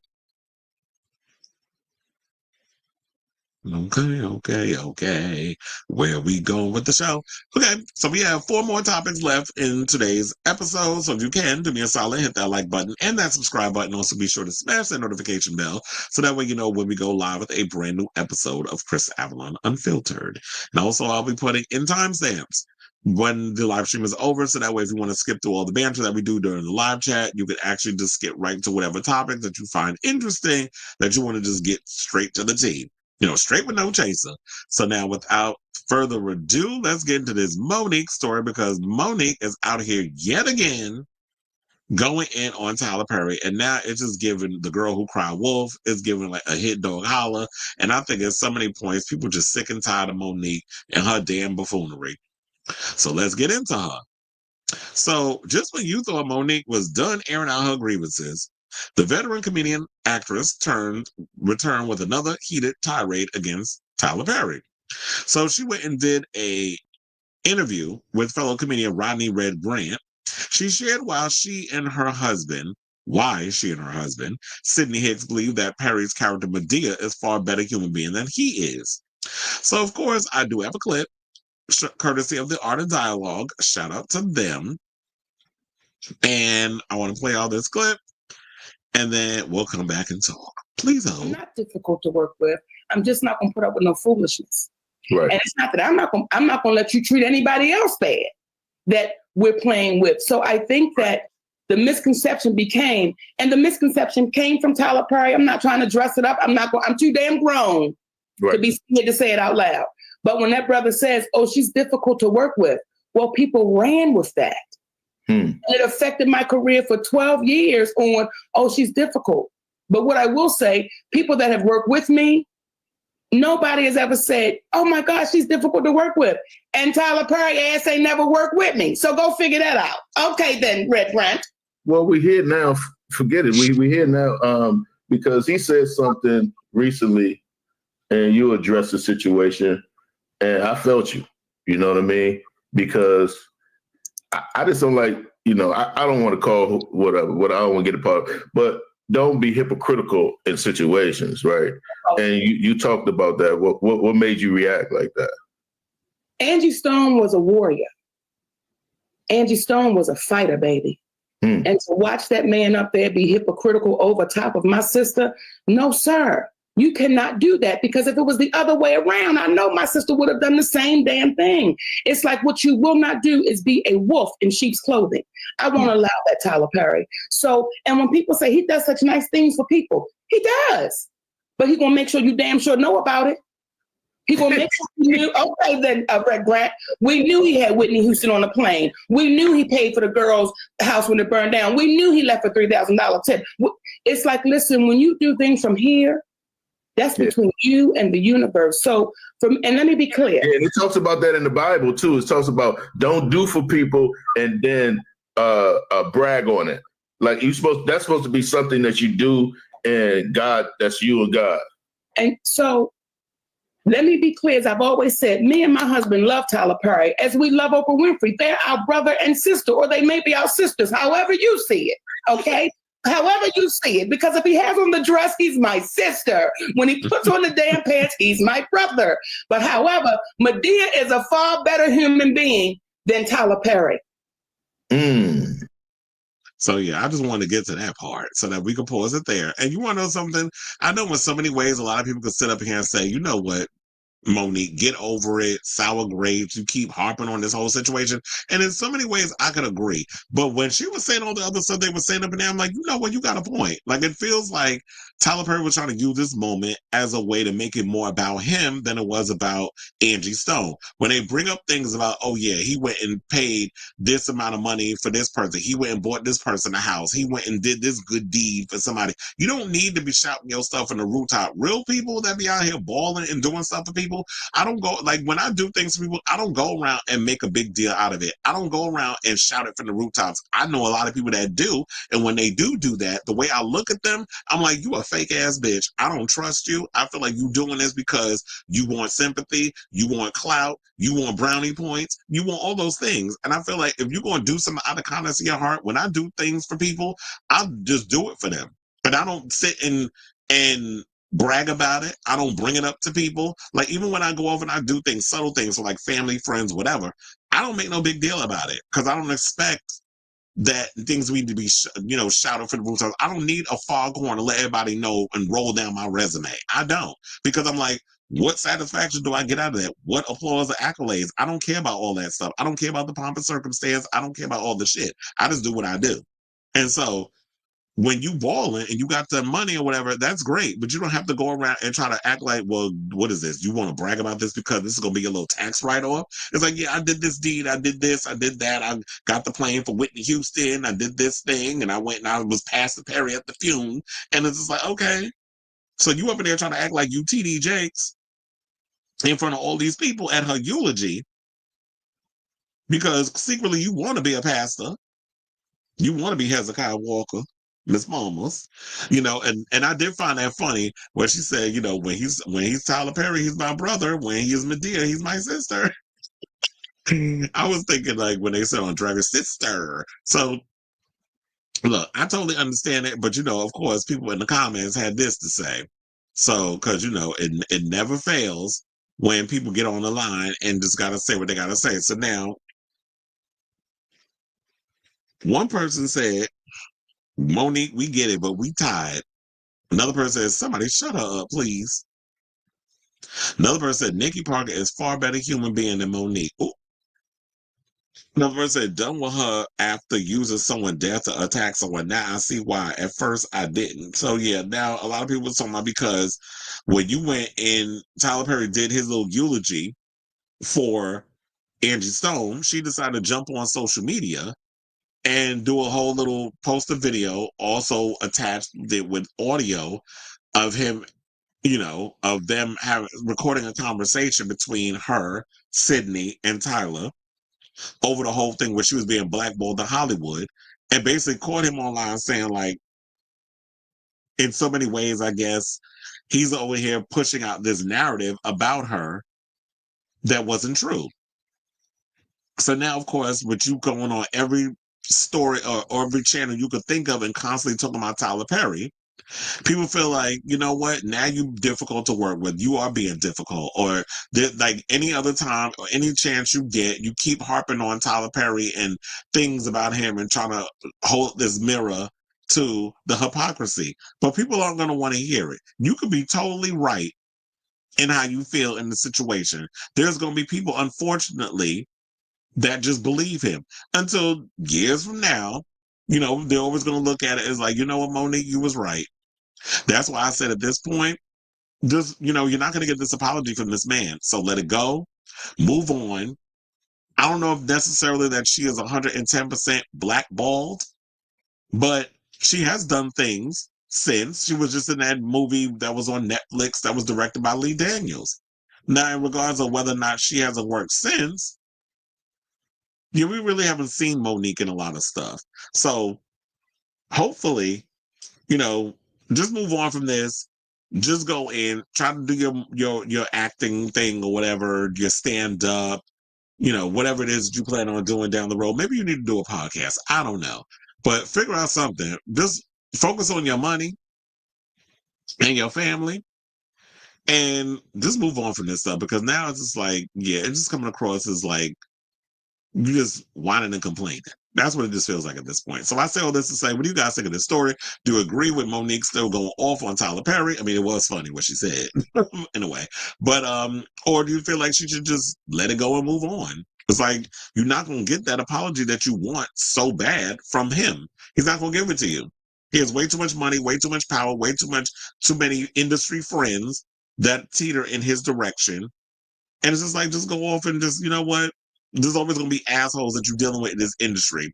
Just go about your business is all I got to say. So let me know what you guys think of this story in the comments down below.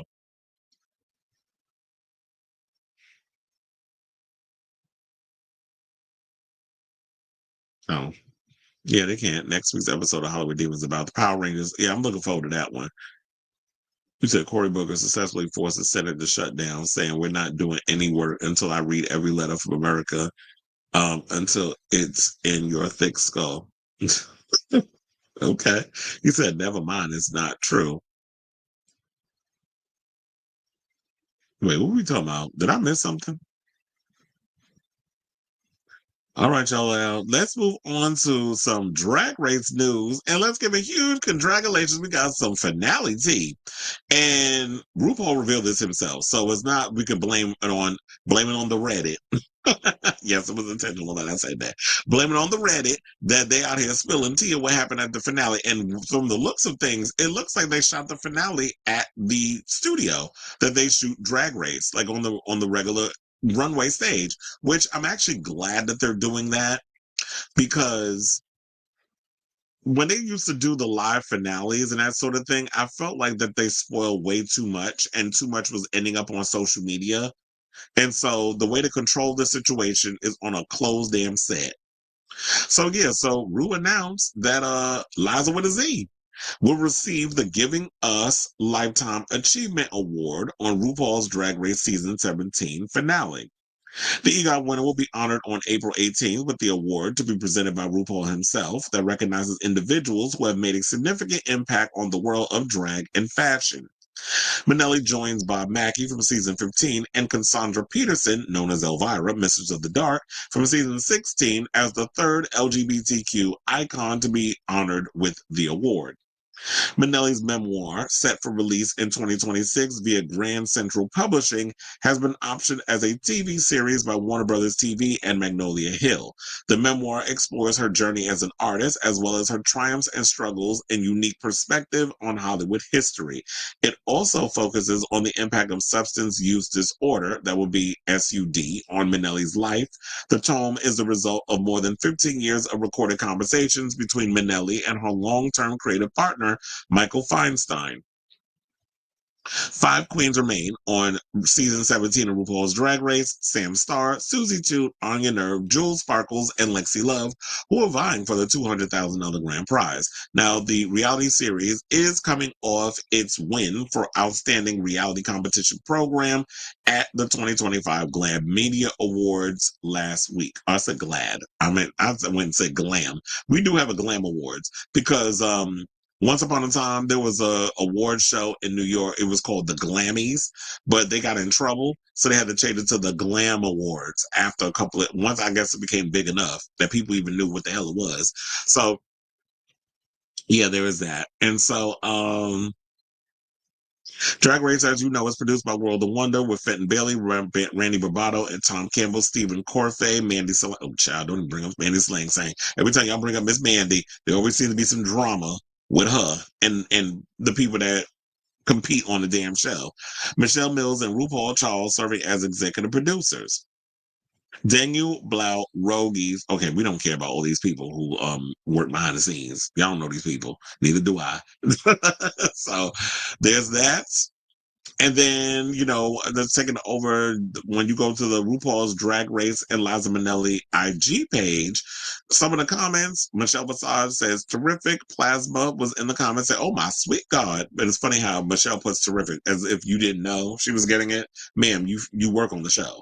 But I guess you got to play dumb. Bianca Del Rio sent out a bunch of heart emojis. Then we had Bruno Alcantara in the comments. The Candy Muse also commented. Lana Geray, I commented. Susie Toot, Carson Kressley, Emily Does Gay Stuff, Philippa Victoria, RuPaul. There's a lot of people in the comments. RuPaul's Drag Race moments.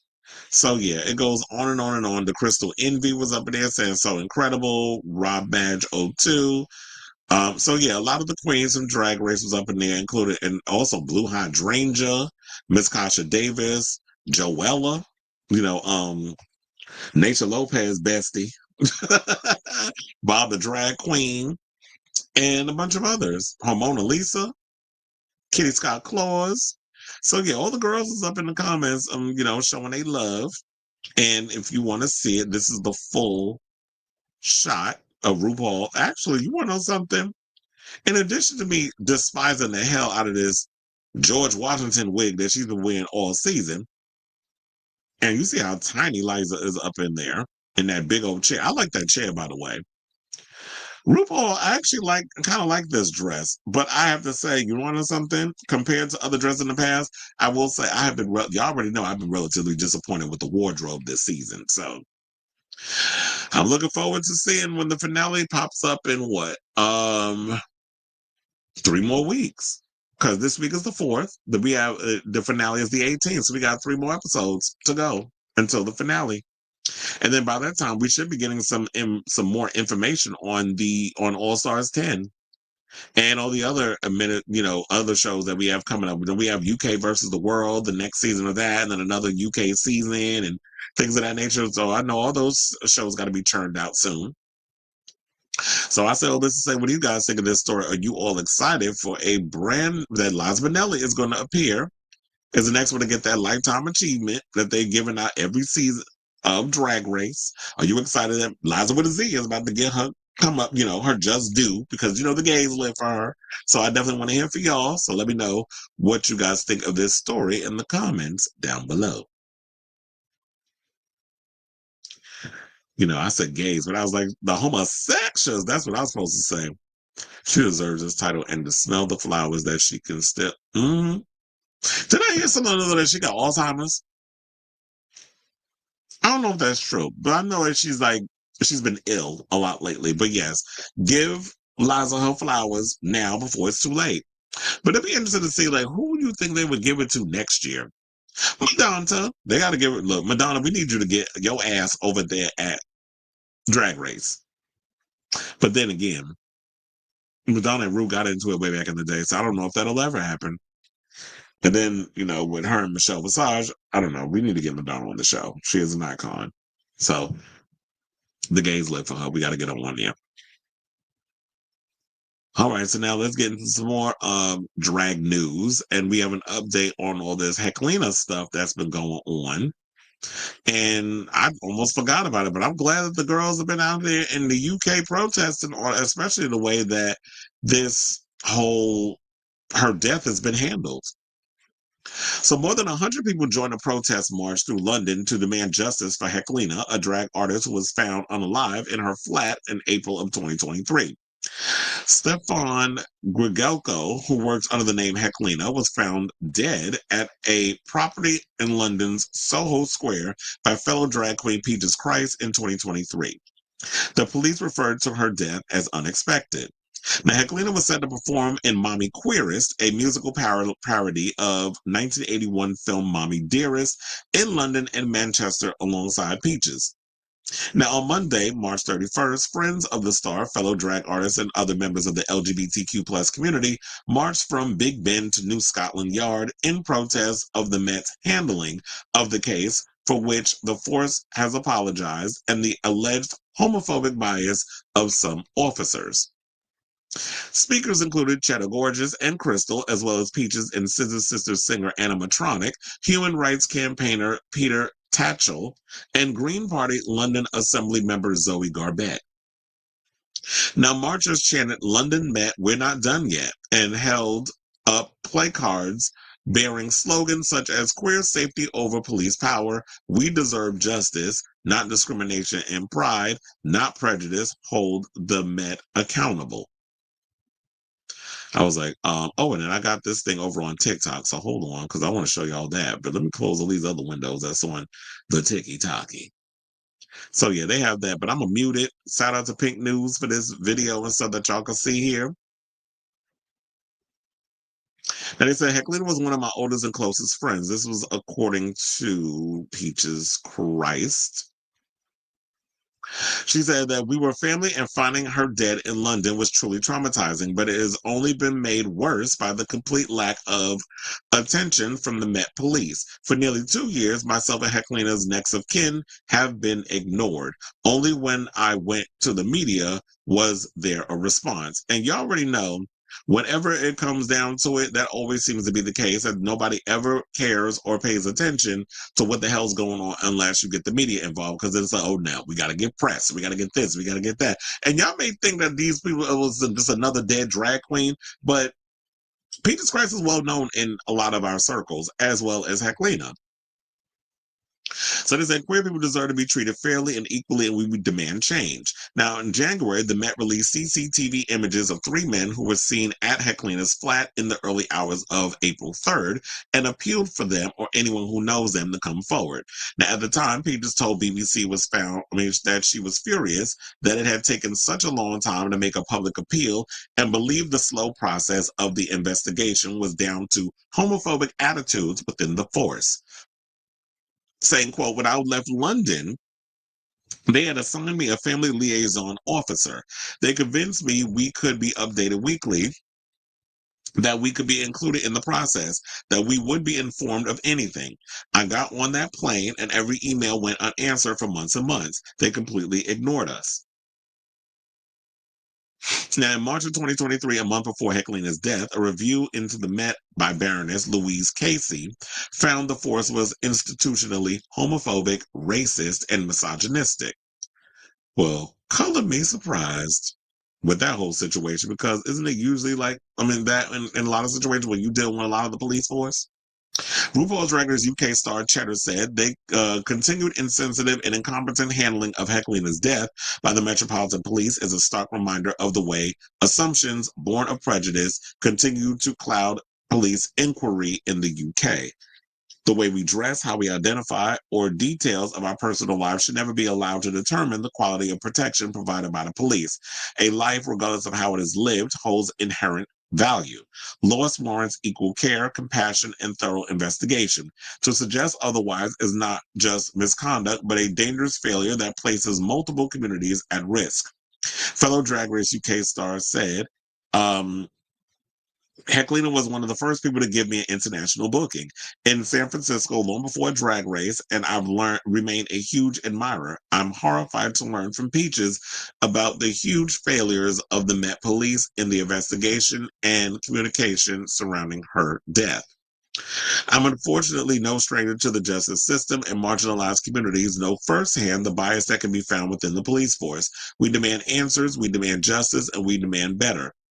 Now, on Friday, March of 28th, Paul Fleming, the General Secretary of Performing Arts Union Equity, demanded the London Mayor Sadiq Khan raise as a matter of urgency the investigation into Heklina's death and meeting with senior officers in the Met and ask what is being done to remedy the litany of failings in this investigation. Now, in a letter to the mayor, Fleming went on to say, as you know, this investigation came at a time when Baroness Casey's landmark report into the Metropolitan Police found the force to be institutionally homophobic. It's hard not to conclude that such homophobia has affected the investigation in this case. No shit, Sherlock. Now, more broadly, equity, drag, and variety members are facing increasingly inhospitable working conditions in London, largely due to the rapid decline of small venues, rising homophobic and transphobic violence, and low level of trust in the Met. Now, Detective Chief Superintendent, SUPT, guess that's what it stands for. Christina Jessa said the force was aware of that some felt frustration with the pace of the police investigation. We continue to examine all lines of inquiry in relation to Stefan's death and remain steadfast in our determination to establish the facts. This is according to what Jessa added. So yeah, it's like, in this case, you got to take the law into your own, well, not the law in your own hands. We ain't saying be a vigilante. But what we're saying is like, yeah, when the police drag their feet because they feel like, well, you know what? Gay lives don't matter. Trans lives don't matter. Any life regarding the LGBTQ plus community, we don't pretty much care. That's not top priority. And showing that, yeah, when we did upon our further investigation, homophobia, racism, misogyny, all of this is existing within this police force. It's like, yeah, now I'm going to take matters in my own hands. We're going to march in the streets. We're going to go and take it to the press. And we're going to keep our knee on y'all neck until we get some changes and we get some justice for Heklina in these dire times, and y'all find the people that actually took her life, because I do not believe that woman that Heklina just died of natural causes. Something happened in an apartment. Maybe she was, about to hook up, because according to Peaches, that is what was going to happen. She was like, Heklina was going to get her back blown out, or whatever it is that she's into. And Peaches was like, you know what? I'm going to give you the apartment, the Airbnb. You can stay here. I'm going to go and rent another hotel room. I'm going to stay there, give you your privacy. And that's that.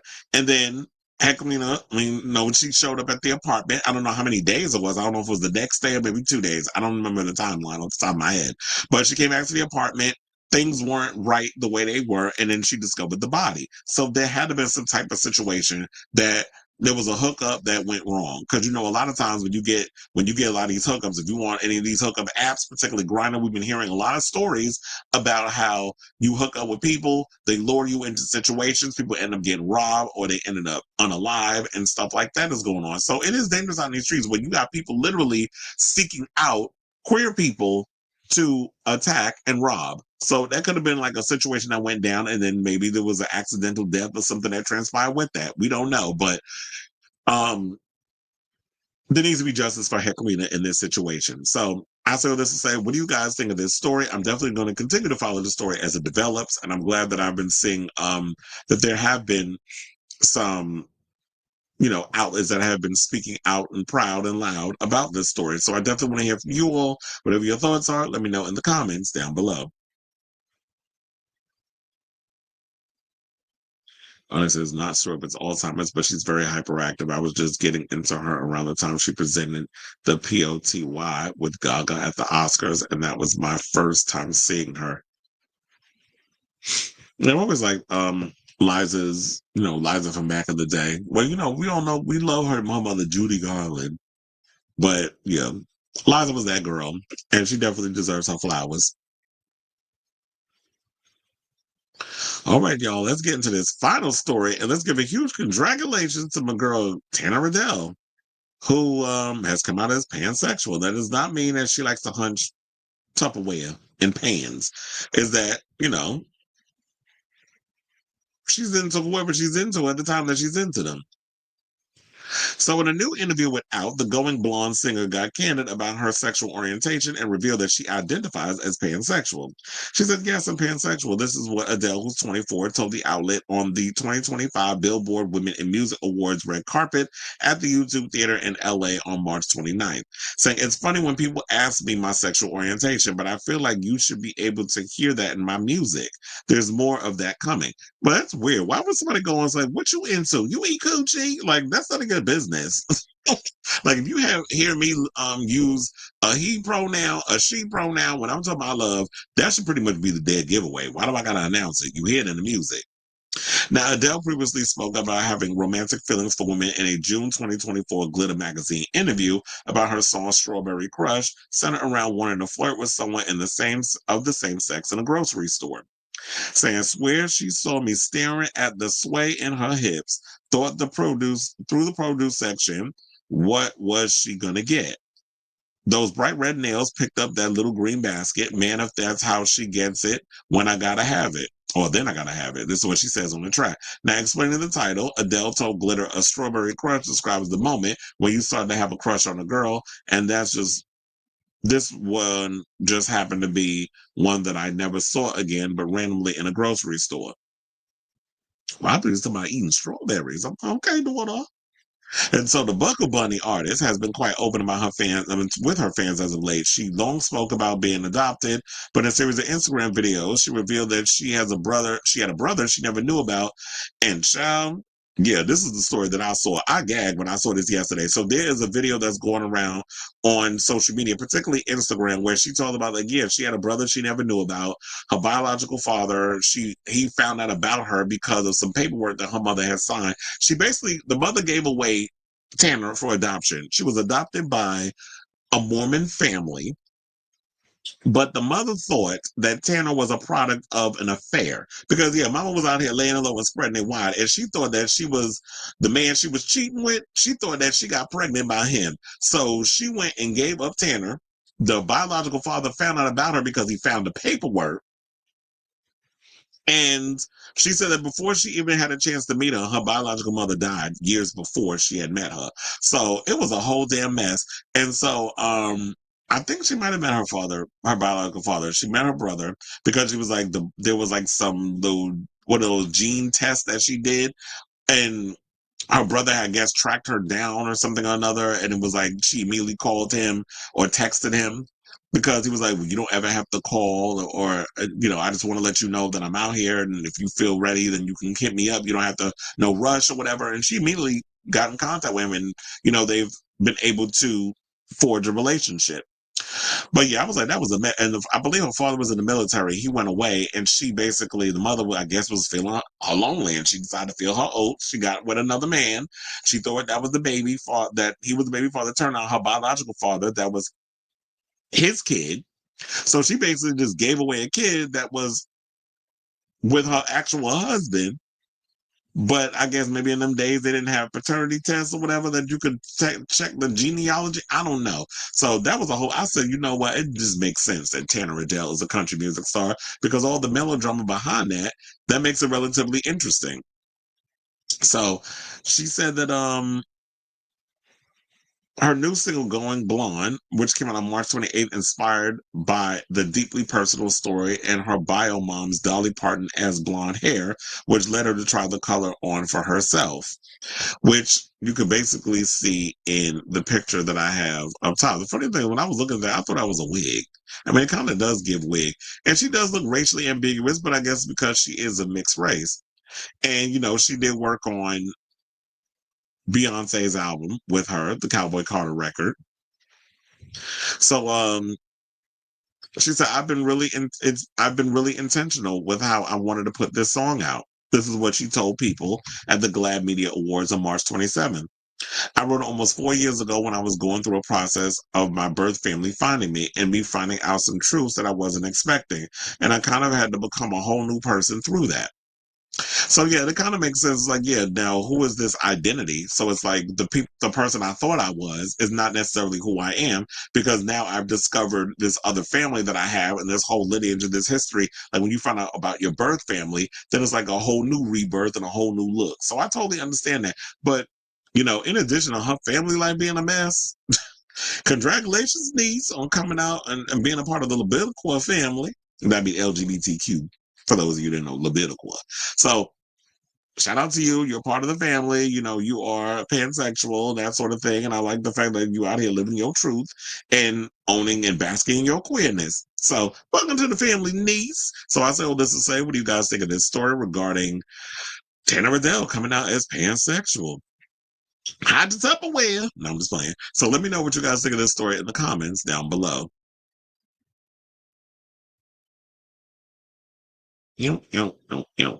All right, y'all. So we are at the end of today's show. I want to thank you all for tuning in to the latest episode of Chris Avalon Unfiltered. Do me a solid, hit that like button and that subscribe button. Also, be sure to smash the notification bell so that way you know when we go live with a brand new episode of Chris Avalon Unfiltered. So yeah, I won't be on tomorrow, but I'll be back on Thursday with a brand new episode. As I said before, definitely hit that like button and subscribe button. Thank you all for kicking with me during this almost 3 hours live stream. And for those of y'all who are also in the comments, bantering along, love you all for watching. Thank you for tuning in. And until next time, ciao, darlings.